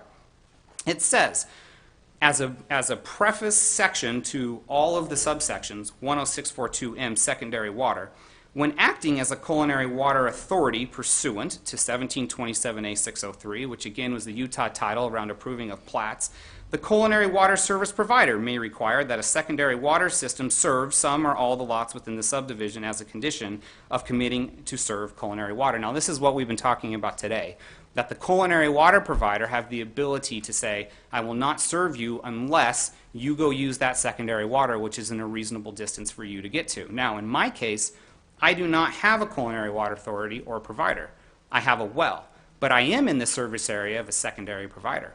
I am in the service area of a ditch company that I could easily get water to, or reasonably, not easily, reasonably get water to. So it goes on to say that a private well, unless otherwise by part 2 of the same section, this is part 1, may be approved by, hey, we can go out and get a geological survey or some capacity survey, et cetera, et cetera. But part 3 says, hey, we're going to review some of the logs, which was presented by Charlie earlier. And the problem is here is that I'm in an existing subdivision where we are pull out of our wells, and we approve a new subdivision literally 1,000 feet from my subdivision of 9 3-acre lots, which is literally means we're going to approve these guys to take tens of millions of gallons of water out of the same aquifer that I'm pulling out of with really no ability to besides to say, let's review Paul's well log and see if he has water. I might have water today, but am I going to have water after they pull 27 million additional gallons of water out of that aquifer? Well, and we don't, the well permits that they get to operate here don't delineate or clarify between primary and secondary use. They do. So when I go to Weber Basin Water Conservatory and I lease my 1 acre foot of water, they only sell 1 acre foot of water. It comes to me and it says 0.5 acre feet of that 1 acre foot of water will be dedicated to your domestic unit. The other 0.55 acre feet I can use of my choosing. Irrigation, stock water, and others that they allow. If you choose nothing, they will dedicate that 0.55 acre feet of water, of that 1 acre feet that you lease from them, to irrigation. And on your actual exchange in the Division of Water Rights, it will say approval for irrigation of 1.833 acres. 1.833 acres is 0.55 acre feet of water divided by 3. It takes 3 acre feet of water for 1 acre of land. So they absolutely do delineate. Okay, then where in this concept do we anticipate you're going to get the irrigation water for your other 2.5 acres? So this is the problem at hand. So we don't have a culinary provider. We don't have anybody to say, you must hook up to the secondary provider, Mr. Developer. So what I have is a ditch company that's 4,000 feet away from my house that I actually have shares in and no ability to get to it because the code didn't require the developer to utilize those secondary resources. The way that the code reads and is written is it says the developer has to provide a culinary and a secondary source. So what happens is the developer goes and writes a contract with Weber Basin Water Conservatory for 1 acre foot of water, hands it to poor unsuspected person like Paul Joyce who buys a 3 acre lot of land and says, yeah, you got water. You have primary, you have culinary, and secondary water. How much water do I actually have? I have my domestic unit and enough to water 8,000 square feet, 1.833 acres, not 145,000 square feet that I need. So at that time, what are my options? My options are to go back to the Water Conservatory and say, hey, I need 7 more acre feet of water. You know what that cost is today? It's $476 an acre foot. It's $4,000 a year on my property taxes so that I can irrigate my lawn because the code doesn't demand that the developer utilize the secondary water resources in the case that there isn't a culinary water provider. The code only defines, as written, the new version of the code defines, only in the case that a culinary water provider or authority demands that secondary water is used does the developer have to do it. In my case, there is nobody to demand that, so I'm hosed. And you know what I have? Another $40,000 in lawsuits against the developer right now on my bill. And it's far from over. This is a huge problem that we're missing. Now, I want to draw your guys' attention to the old code, the code that actually exists today, okay, that is not amended as part of this. Part M says the term secondary water shall mean furnished for other than culinary purposes. Pretty simple. It says where a subdivision is proposed within an existing culinary water district or service area of an existing water corporation or within a water district or Water Corporation Service Area created to serve subdivision, okay? It's literally, if secondary water is available, it says you have to use it. That's what the old code used to say. Now, I'm in a lawsuit because of misinterpretation of this code. Now, Charlie acknowledged in his report, I think very perfectly, that obviously if I'm in a lawsuit, it's open for some misinterpretation here, right? It's open for, hey, I read it a different way than you do. The county, when I brought this to the Ogden Valley Planning Commission and others' attention months ago, said, we believe that the interpretation of this code is only if you're in a culinary water provider service area or culinary water authority service area, either one. I'm going to mix and match those terms now. I'm not either, and our code doesn't address it. Our code used to. When this code was written, it's absolutely clear that the intention of the code was to say, if you're going to pull your culinary water out of a well, if you don't have a culinary water provider and you have to go drill a well and you are in the service area of a secondary provider, you got to use it. It only makes sense. It only makes sense to preserve our natural resources. It only makes sense not to put that load on the aquifer. It only makes sense not to get in fights with our neighbor about sharing water and pulling tens of millions of gallons out of the aquifer and putting it at risk. I have, in our area, because there's no culinary provider, we also don't have any fire hydrants. So I was required by code to put in a fire suppression system in my house. Now, I don't know if you guys have ever had to go through that, but a fire suppression system, do you know what it has to flow? It has to flow 26.4 gallons per minute. That's a lot for a shallow well. Now, shallow well, you said earlier 30 feet. Shallow well, actually, my well in my house is 160 feet, also considered a shallow well by definition. Okay? I'm in an aquifer that they're building a subdivision across the way that our code is allowing them to get 1 acre-feet of water contracts with the Weber Basin Water Conservatory, and they are in an existing secondary service provider area, and our code is not demanding that that developer use that secondary infrastructure. It's a problem. So what size, physically size, do you have to put in your house to flow that 26.8 gallons? You are required to flow 2 heads by the fire marshal. Each head is 13.1 gallons per minute. Yeah, but physically the size of the pipe, do you put in the... Oh, I think it was 1.5 inches or something throughout my house. It was $15,000 to put in a 13D suppression system when I built my house. So that's fine, by the way. I walked into it knowing I'd have to put in a 13D. Like, this was not a surprise to me. Fine. What was a surprise to me is that most of the wells in that area won't even produce 15 gallons a minute, and I had to produce 26.4 gallons a minute at 40 PSI for 3 minutes. So how did they get away with it when you had to What was that? provide it? Putting in a smaller well? I'm sorry. Ask your question again. I'm not sure I understand the question. Well, you had to flow 26 and they had to flow 13. Why No. did they- Each head is 13.1 gallons per minute, and you have to flow 2 heads to get approval today. Okay, so how did you said their wells wouldn't produce that? So I'm just talking wells in the general area that also didn't require 13D systems. Okay, that we're not in the Yeah, subdivision. so you have to be over Okay, I 5,000 square misunderstood foot that. home. Right. So there's actually a well that's about 2,000 feet from my house, of a house that's under 5,000 square Right, feet. right. But they utilize the well and have the rights actually as a point of diversion. They had rights. It wasn't a share in a company. It was actually a water right. So, by the way, I think you guys understand the nuance there, but a lot of people say, they say water rights, but they mean water shares, which are not the same thing, right? Shares in ownership of a company that owns a water right. I don't own the water right. I own shares in a company that owns water, right? Anyway, no pun intended. Anyway, they actually have a diversion point which they irrigate at a couple thousand feet from my house, and it dries up, which really isn't the point at hand here. The point I want to draw to your attention here is the code as written and the code as rewritten as part of your approval today would not address this major, major concern that people are spending tens of hundreds of thousands of dollars to defend because our code isn't actually doing a job at addressing this issue, and it is making us not neighborly, bluntly, and I hate to say it like that, but you know, there's some big time fighting going on in the valley because our code is not addressing this problem, and we continue to dig in and clarify the exactness of our wording when we are within a culinary water authority or provider, which is what Hooper asked for us to do, and I think Charlie has done a fantastic job. By the way, the rewrite of the code is miles better than the old one, but we are still far from a position where you guys should be approving it. Very good questions, commissioners. So just so I'm clear, you wouldn't mind, so you talked about the old code and the new code. Yes, So current you said code. old code, It's you're not old talking yet. about current code. Yes, correct. And you think that current code does address the situations with the well or not? I mean, you read the interpretation through 10642, whatever. Yeah, so I read you guys the current code. My impression of that code is it's crystal clear. Okay.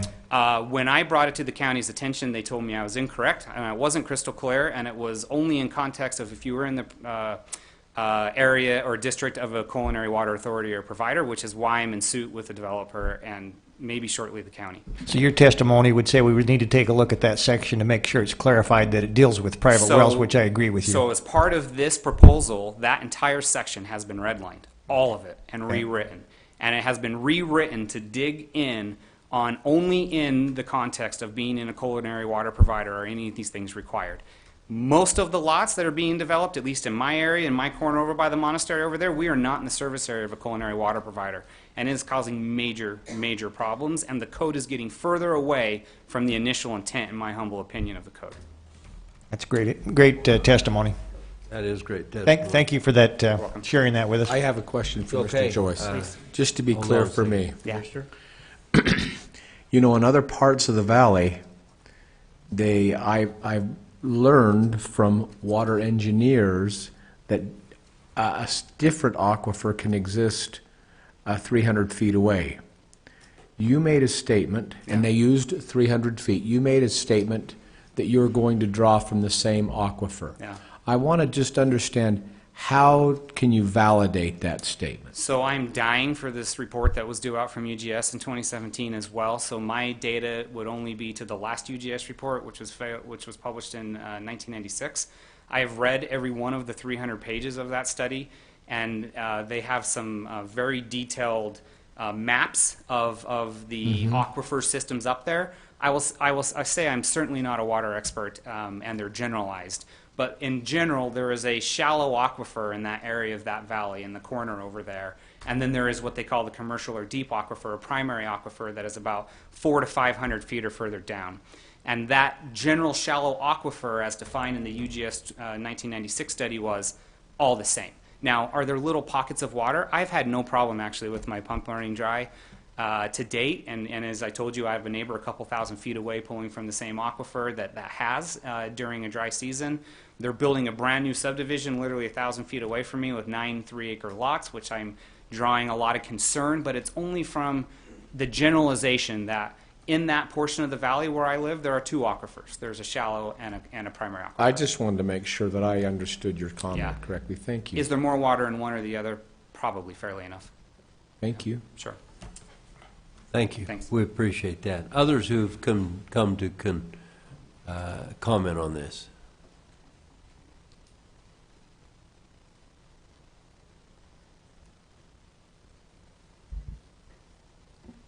Good morning, Commissioners. I didn't plan on speaking on this, but as it hits close to home, you know I have to engage in this conversation. I am Lori Brinkerhoff. I'm current mayoral candidate out in Hooper City.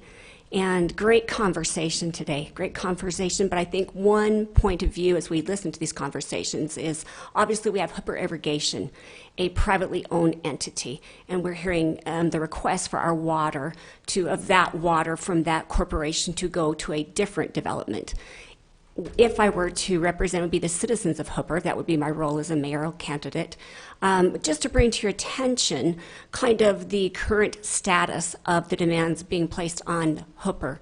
Currently, there is a subdivision off of 4700 that has come to a standstill. It's been declared a dry subdivision because right now there are not, and I hate to misspeak, I have experts here, and I hate to misspeak and incorrectly make any claims, but I have been told that there are no water shares attached to this development.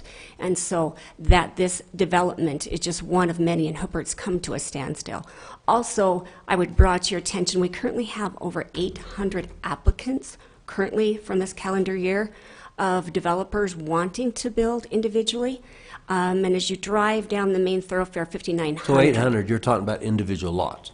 Individual lots that have come before the Planning and Zoning Commission. Also, if you drive through Hooper from 4,000 down to 5,900, literally every square inch is for sale.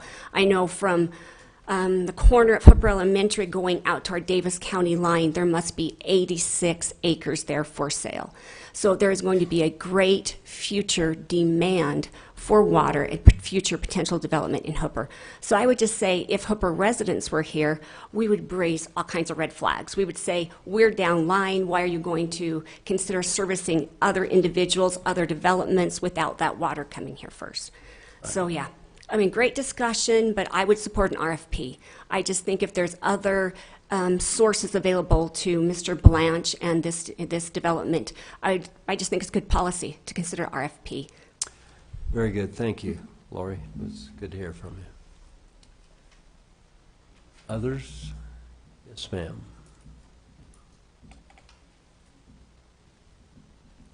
Good morning. Ruby Ricassi from Eden.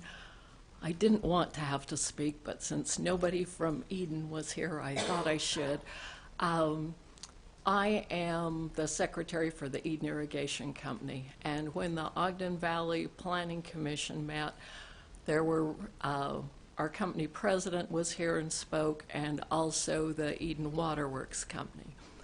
And I'd just like to reinforce one of my favorite sayings for years, is that for every complex problem, there is a solution that is simple, neat, and wrong. And we have, you know, our situation is unique like some of the others. We have a 1860 water right that was 7 lateral ditches, open canal, still the same because we don't have enough fall to pressurize. We get water from the North Fork River, and we buy water from Weber Basin that comes out of the Ogden Valley Canal. For Eden Culinary, Eden Waterworks, to have to say Now hold on, could you go back? Eden Culinary, is Eden Waterworks. okay, so different, And different, completely different. So Very Eden good. Waterworks is the culinary provider. Eden Irrigation provides to some of Eden where the... but you're secondary. Secondary, Okay, good. correct. So, now I've lost my train of thought. I'm sorry. No, you're fine. What I believe, and I'm not nearly as versed on the numbers and everything of the current regulation and the proposed one or law or whatever title it has, for the culinary to be able to say, this person has 5 shares of secondary, so it's adequate for their secondary needs, is very hard because Eden Irrigation can't tell anybody how many shares of water they need to irrigate a certain amount of ground because the water varies with the year, it varies with the ditch. All I can tell you is how many minutes of water you get every week and 6 hours based on the number of shares you have. And the joke I like to tell people when they ask if so many shares are enough to water this much is, well, do you plan to dryland farm or are you going to grow rice? And then the question becomes, if you're not going to dryland farm, then I can't tell you how many acre feet you get in a year or even how many acre feet you get in a week because it fluctuates continually and the only place it's measured is when the water comes in. So it's really complicated, and that's all I have to say. Thank you. Thank you very much.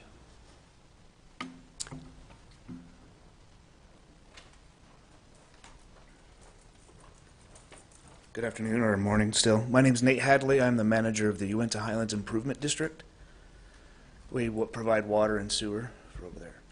What's your name again? Nate Hadley. It's nice to meet you, Mr. Nice to Hadley. meet you.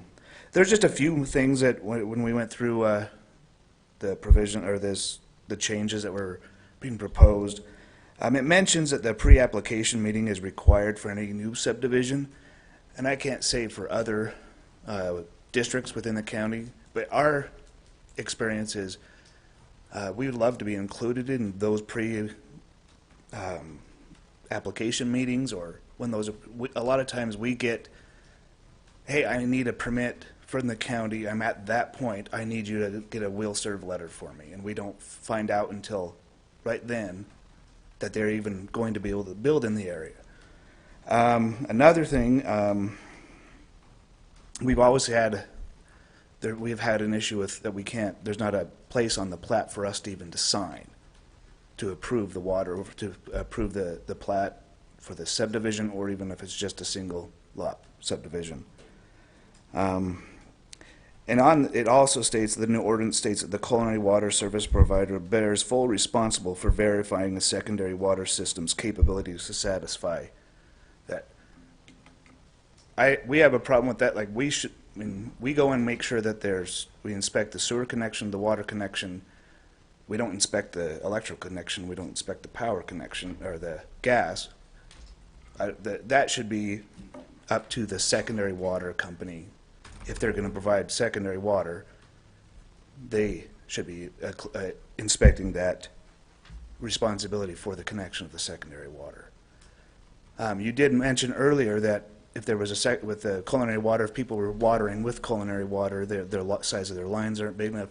There is actually a state, if people in our area watered with culinary water, we would have to increase our size of our reservoirs because we're only sized for culinary. And when we give a will serve letter, it states that they have to have secondary water in order to build. So, very good. Those are just my few comments. Thank you, Nate. Thank you. It's nice to meet you. You're providing services for county residents. Yes. There. Unincorporated, right. Yeah, unincorporated, and you know, I've never met you before. Well, I've been there for 3 years. I've met you before. I used to live out in Plant City. I grew up out there. So, who's your dad? Ken Hadley. Ken Hadley. Yeah. Nate, I know you I now. I can make the connection. Huh? Yeah. It was me and Ken that drove the Plain City Fire Department starting, and pushed for the secondary system out there. Huh? He was a great city councilman. He had a good vision of the future. That's good. Thank you. You bet. Him and Georgine. Yep. That's right. Thanks, Nate. It was good to see you. Others who have come to testify today. All right, so let me tell you, this is running way over where we thought it was. Oh, you're not kidding. Charlie, we shouldn't have 3 items on a public hearing. Unfortunately, my desire to operate efficiently turns into non-efficiency for you guys. I'm sorry. Right. So let me tell you what I want to do. I want to go out of this public hearing and address this right now. And then the people here to deal with water can leave. And then I want to come back in after we take a 5-minute break. Because it's potty time for me. You have a water issue? Yeah, I have a water issue. We've been here a long time. And then I want to skip and go down to the solar overlay zone, because that's the next one here that there's a fair amount of people to deal with. So if there's no complaint there by you folks, by you commissioners, I'd like to do that. Mr. Chair? Yes. I'll make the motion that we adjourn our public hearing and reconvene the public, adjourn our public hearing and reconvene a public meeting to discuss item 3 only, or on the next one would be for H2, 7H2. Right, 7H2. Very good. There's a motion Second that. and a second. All in favor, say aye. Aye. Okay, we're no longer in a public hearing, just so you understand. So public comments have ceased. So, Charlie, we're back to making action on this. So I want to speak up first and let you know, I think this has been presented to us too soon. I feel you guys are woefully unprepared for what's happened here. I don't view the Planning Commission as even close to have done the background that needs to be done on this this topic. As you can see, this is monstrous. I knew I had a good feel for the issue here, but I didn't realize how big it went and how far it went. And I think we need to have some joint hearings with the Planning Commission on this, a joint meeting, where we can sit and talk about this and some things that I think need to be done. Earlier on, I said I thought we needed to write them a letter. I'm of the opinion now that this goes beyond a letter. There's too much here. We've got to have some meetings and discuss this and talk about directions that they need to go and things they need to do. And I'd like to see it done pretty darn quick, because we obviously have people waiting in the wings for this. So that's my opinion, Commissioners. You ready for a motion? Would you like to make one? I would be willing to. Okay. So I would move to table agenda item H2, dealing with the land use issue related to culinary and secondary water requirements in the subdivision as presented today by Mr. Ewert. But I'd like to speak to that motion. Please. And give some direction as requested. So I would request or give direction to staff that we do, just as the chair suggested, and set up a meeting within the next 30 days with the planning commissions and give them some direction, and in particular discuss the items that were brought up today dealing with private wells. I think is a huge concern. We need to address the issue that was brought up with alternative areas, alternative sources of water that could be used. We need to look at standards. We need to look at really what the realistic viewpoint that developers, homeowners look at, and particularly the homeowners once they get into these subdivisions, and what they're prepared to either have or not prepared. The taxpayer, the homeowners, are the ones that take the short end of the stick on this in a lot of cases. We need to make sure they're protected. So I would move to table under that basis and I'm not going to put a time certain in it other than we need to have that meeting with them in the next 30 days to go from there. Commissioners? Yes. May I ask a question? Maybe a word of advice. Would it be more appropriate to sit down with the commissioners individually or together in a work session yourselves to walk through the ordinance as proposed? I've actually got a number of things that I wrote down here that I can speak straight to. I don't think we have time for that today. That we actually did accommodate for in the ordinance. I think there's a little bit of a misunderstanding. I would certainly like to sit down with each of you and make sure it's very clear what's before you before we go back to the Planning Commission. I'd like to hear those maybe in a work session. Yeah, I'd say I think that's exactly what we need to do. I would encourage, we need to set that up on one of our Monday meetings. Yeah, we'll put that on one of our next Monday meetings to do that very thing. Perfect. Just get with the staff, Charlie. They'll schedule that for you. You I got have it. a motion, I'll second. and I have a second. All in favor, say aye. Aye. Opposed? Okay, that passed unanimously. So, we're going to take a 5-minute break. Be right back.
In business. Commissioner? So, yes, I'll make a motion that we adjourn our public meeting and go back to a public hearing to discuss item number 4 on the agenda, please.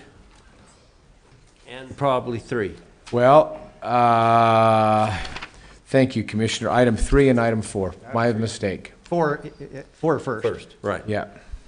Item 4 and item 3 in that order. So I have a motion. Second. All in favor, say aye. Aye. Aye.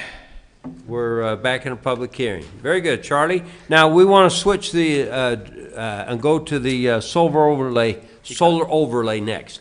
You've got it. And Commissioners, I'm short on time. I apologize. I'm going to be really quickly. Please. Be quick here and then let I Rick double Dutch follow dare up. you. Go ahead. Staff, Planning Commission, we're all recommending approval of this one. Solar renewable energy resources are a great thing. It's a request to provide the solar overlay on about 300 acres of property or so out west. We've got the Stratus Solar, who's the applicant, and the landowner here in the room. We have negotiated a development agreement with Stratus Solar and the landowner, and we have, I think we have final agreement on how this is supposed to work and operate. This is right next door to the Ogden Bird Refuge, the Ogden Bay area, and so we wanted to make sure that the birds were pretty well protected if there were any issues out here. But we're taking a piece of property that was grazed and turning it into solar generation, which I think is a fantastic idea. Can you go back one? Yeah, right there. Sure. So basically, oh, actually got to go back one more.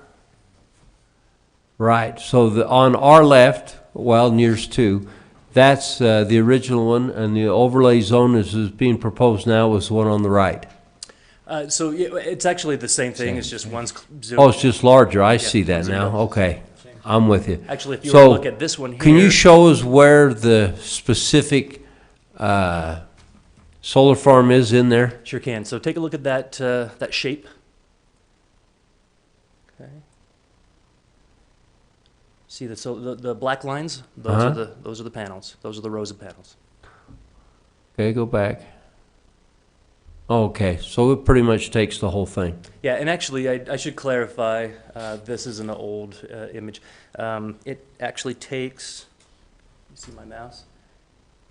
It cuts off right about right there. If I were to draw a line north-south, and so this area here would not be included inside of it.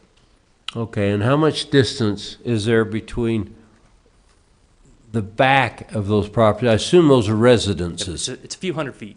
A few hundred feet. Yeah, from 7,500 to the imaginary line I just drew, that's a quarter section. A quarter of a section. Of a section property section. Okay. Or sorry, it's a quarter, not a quarter. Okay. So an eighth. Okay, very good. All right, is that your presentation? Go back one click. That is the presentation.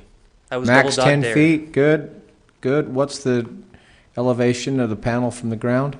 15 feet tall when it's at full vertical. They do rotate with the sun, so when the sun's overhead, they're going to be flatter and lower. When the sun's rising or setting, they're going to be upright at about 15 feet tall. This particular slide shows 10 feet at the apex and not 15. Am I missing something? We'll want to speak directly with the applicant about that. Actually, Thank you. I think Okay. you're right. They said 10 in our development agreement. We allowed up to 15 just in case they need some height differences. Thank you. Stay above Very vegetation good. or whatever. Charlie, does that development agreement require any fenced-in area to screen this from public view? So we, in favor of, as an alternative to screening, we just talked about distance. So as long as they're several hundred feet away from the nearest existing residence, we didn't require any kind of screening. They are going to have a security fence. It's just going to be a chain link fence. We asked them to treat it so it's not a shiny chain link fence, so it looks a little more aged. If they do end up doing any kind of accessory buildings, we ask for those buildings to look agriculture in nature and not be any taller than what's allowed in the A3 zone, which is 35 feet. I suspect as you look over this from the adjacent properties, you're going to be able to see well over it. You will be able to see it, but you'll be able to see over it, so it's not going to block significant views. So what's the development agreement say in event somebody builds closer to 700 feet? That would be I guess first come, first serve, I suppose, would be the easy way to answer that. Well, I'd like to see some requirements in there that if that happens, it's up to the developer to put that in. It's not up to a neighbor to fence somebody else's property. Okay. Oh, they'll have a fence up. They'll definitely have the fence up. It's I'm just not not gonna be talking about screening. Okay, yeah. And we could certainly add that in. Yeah, there needs to be a provision in there that it's very clear that if somebody moves within 700 feet, that it's up to the developer, the owner, to screen it, not the neighbor. Okay, perfect. The property just to the north, we've actually got a development proposal coming in, so there Okay. will be homes that abut this on Yeah. the back. Commissioner, could you explain screening, what you mean by that? Well, there just has to be some type of screen that people, whatever that is, whether it's the chain link Slats. with slats through, just so that Right. you don't have visual impact. So you no longer can see them? No longer, yeah. Okay. If there's a subdivision there, we're going to hear complaints that at some point, or they're going to come back and say, why did you allow that with the screen? And I'm okay with your 700 feet, but that's not going to be there forever. Yeah, I don't think it needs to be, we need to specify, it just needs to be able to shield or from vision. You've got language in code that states that now. Yeah, and we could certainly add that in. Yeah. They're, from the property boundary to the fence line that they're gonna put up, they're gonna be 100 feet away from that. So they'll be at least 100 feet away from any adjacent residential property. So is it the so- residence or the residential property? It's any you're- subdivision or residential property, yeah. Any future subdivisions that are approved closer than the 700 feet. Okay. Does that make sense, Charlie? It does. Perfect. Very So good. today you've got two items for action. If you want a table to get that language in there, we certainly can. The first one is an ordinance approving the rezone. The second one is a contract for that has the development agreement on it. Commissioner Harvey, you got anything? No, I kind of like the idea of taking them both because one applies to the other. Okay. Thank you. Thank you. We're now in a public hearing, so others who have come to testify to this, please. Is the developer here? Doug, either of you care to address this? Matthew Neeson with Strata Solar, Moab, Utah. I'd like to start out 10 foot on the height, not 15, for the top of the panels.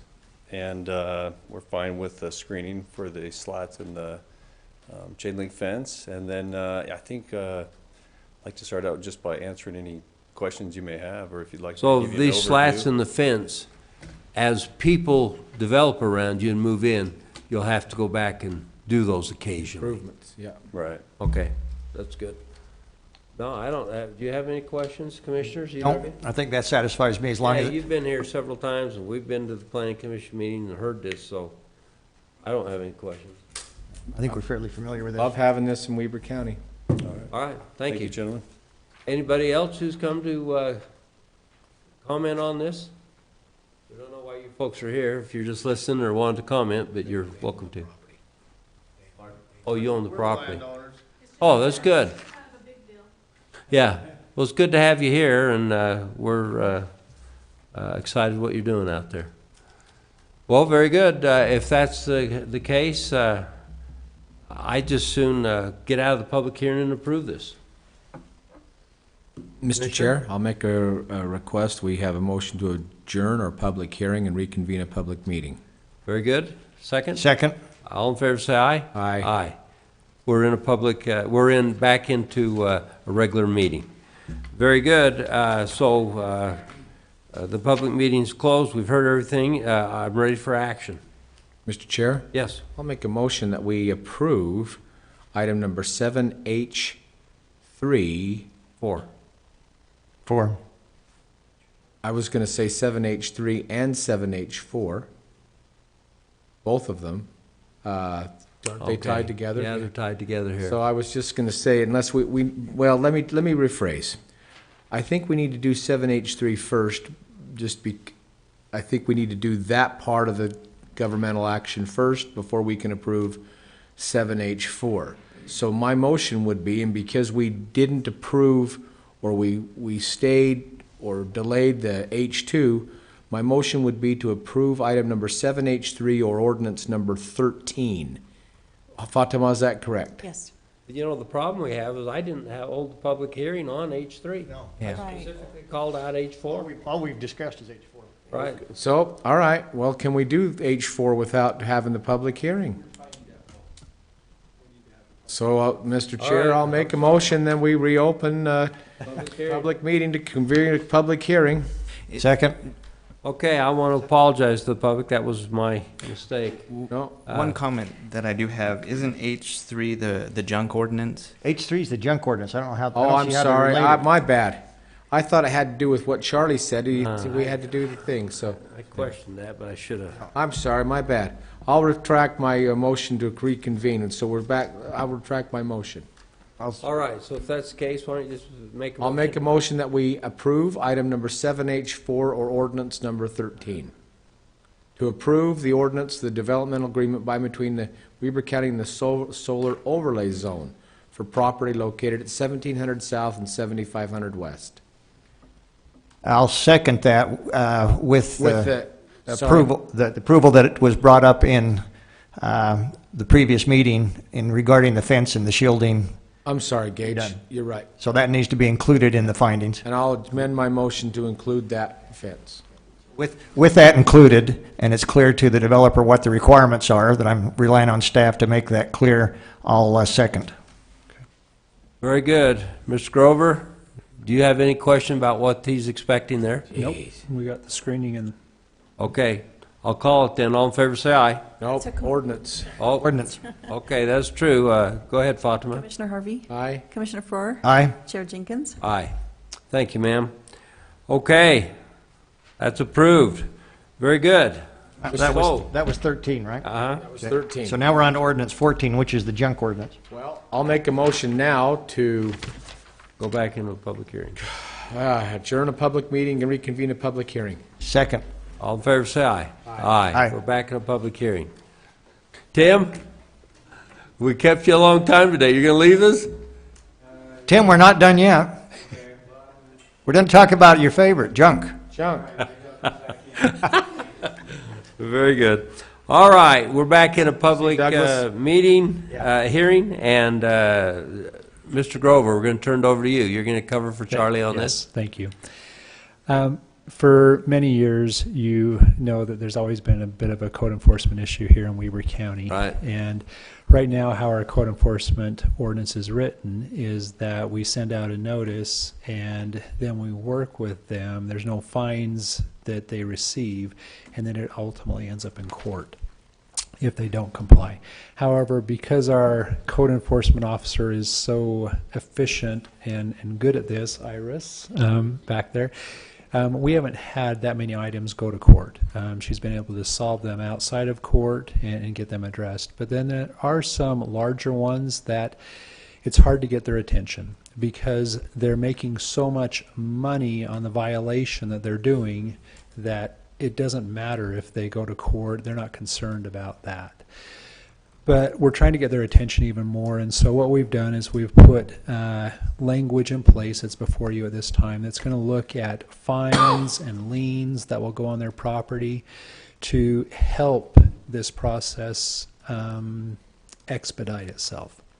What you have before you, a few of those things is we send out the first notice, which is typically a 14-day notice, and then after that, we start the fining. And the first fine is a $100 violation per day. The second is a $200 violation per day, and then the third is $400.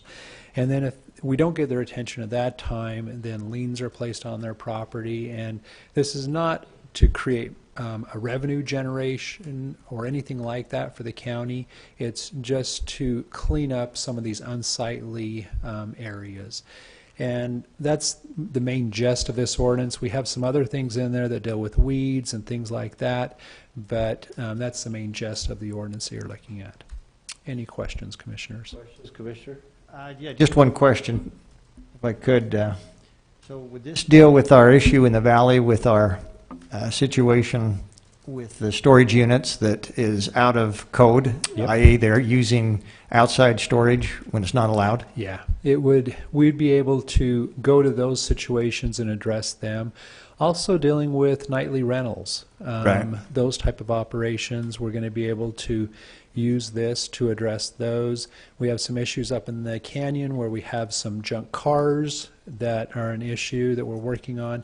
It will get their attention a lot quicker when we have these mechanisms in place. Yeah, and I applaud this. This is long needed, commissioners, that to take somebody into court, and Iris does a fantastic job with limited tools. It just gives another tool, and a lot of times you're not going to get any attention of any owner until they see it in the pocketbook. So I think this was a great ordinance. Also, too, as both the planning commissions reviewed it, they were very much in favor of it as well, and they have a favorable recommendation before you. Boy, it sounds like since the planning commission's there and giving Iris a little more teeth there, and really our whole thing is to just make sure people take care of what they have.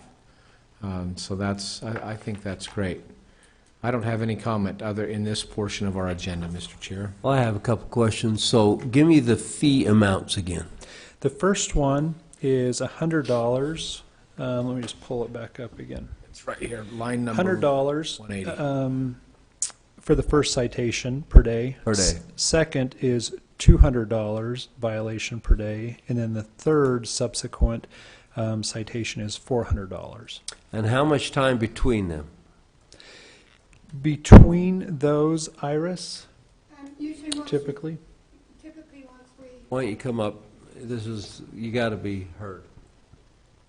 Sorry. So state your name and the position you hold. My name is Iris Hennon, and I'm the Code Enforcement Officer for unincorporated Weber County. So first I send out a notice, and I have to wait 2 weeks.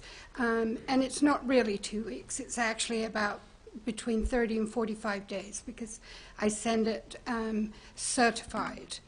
What I like to do, as well as sending it certified, is actually knock on the door and speak to the person and hand them a notice as well. So I like to do double duty. So the first notice they get is when they got a fine? No, the first notice they get will be telling them to address this situation and to contact our office and to have a discussion about it. And then within that first notice, they're also given the ordinance that me, as the code enforcement officer, think that they're violating. Right. So they have an opportunity to address that. And at that opportunity, they have to clean it up. Now, if you're talking about somebody that has 3 acres of junk, and I've dealt with cleanups that have been 3 acres, you're not going to get them to clean up in a week. You have to give them a bit of a timeline. Right. And at that time, we'll discuss the timeline, what sounds reasonable and what's fair. And as long as they're making progress, and what I typically do is once a week go out there, have a chat, see how things going, and we establish a line of communication, and the progress continues. Now, if they... So then the ticket comes after right. things aren't happening. Yes. That's So all when... I wanted to Oh, establish. I'm sorry. No, that's okay. That's you've done a great job. I've been working on this for 10 years to come before you, so I'm so grateful and so excited that you're willing to hear this new ordinance that Rick and Charlie and the attorney's office and myself have collaborated on. Right. So I imagine I'm the only one here that's ever got one of those notices. I don't know. I had, we were excavating a piece of property to build a building on in Weber County, and I had 10,000 yards of dirt in a mountain. And they were hauling that dirt off. And I got one of these notices saying, what do you think it was? Noxious weeds. Yeah. There you go. You got seeds in that dirt, weed seed, and you can't haul it off. Well, good night. We went into a panic mode. We were selling that and hauling it daily, and 10,000 yards, that's a mountain, a frickin' mountain. And man, we just couldn't get rid of it at that point because just nobody could take it anymore. So now all of a sudden I'm looking at a project that's going to be, that's used to cover, that's going to be covered. And we were fortunate, a couple of projects came along, we were able to haul it out and use it on it. But they were doing some ditches, and they had to put it in to fill the ditch. But it had to be low enough that they could cover it, but with a secondary cover of topsoil that was legitimate. Anyway, I'm just telling you. Commissioner. I felt like that was baloney at the time, but here I am. Commissioners, I do want to let you know that somebody that's in violation of a nightly rental, when we go through all this process and they still do it, and we end up in court, it's a $90 fine. And they'd rather come to court every other month and pay the $90 than they would not have their nightly rentals. And so there's no teeth. There's no teeth. And I'm like a bad relative to some of the citizens of the county because I keep showing up, you know. And so this affords an opportunity of having a different kind of a conversation. They don't leave crumpets out for you. No, no crumpets. Well, Iris, we're sorry to make you sit here all the way till 12:35. No, I just really appreciate it. I really, really appreciate this opportunity of coming before you about this ordinance. It's very close to my heart. As I said, I've been trying for 10 years to come and speak about this. And Commissioner Faure knows that he and I have walked a property or two to... We have. So... And we appreciate your work. You're great, Iris. We appreciate your work so much. Well, thank you. You bet. All right, is there anybody here who'd care to testify? I don't see anybody here, so we could bring that back to this point. Rick, are you closed? Are you done? Yes. Yep. Mr. Chair, I'll make the motion. We adjourn our public hearing, reconvene a public hearing. Second. Motion and second. All in favor, say aye. Aye. We're back in a regular meeting. Mr. Chair, I would make a motion we approve ordinance number 14, dealing with land use code, updating provisions to enforcement of land use, and including junk and refuge standards. Second. And that's item H3 on our H3. agenda. Yes. Right. Very good. Any questions to that or comments? I see none, so I'll call it. All in favor, say aye. Aye. Ordinance. Oh, ordinance. I'm Fatima. sorry. Fatima, we'll turn it to you. Okay, Commissioner Harvey? Aye. Commissioner Faure? Aye. And Chair Jenkins? Aye. Thank you, ma'am. All right. Commissioner comments. Anybody want to say anything? How about a motion to adjourn? So move. Second. All in favor, say aye. Aye. Aye. We're adjourned. Whew. Man, a long meeting today. Never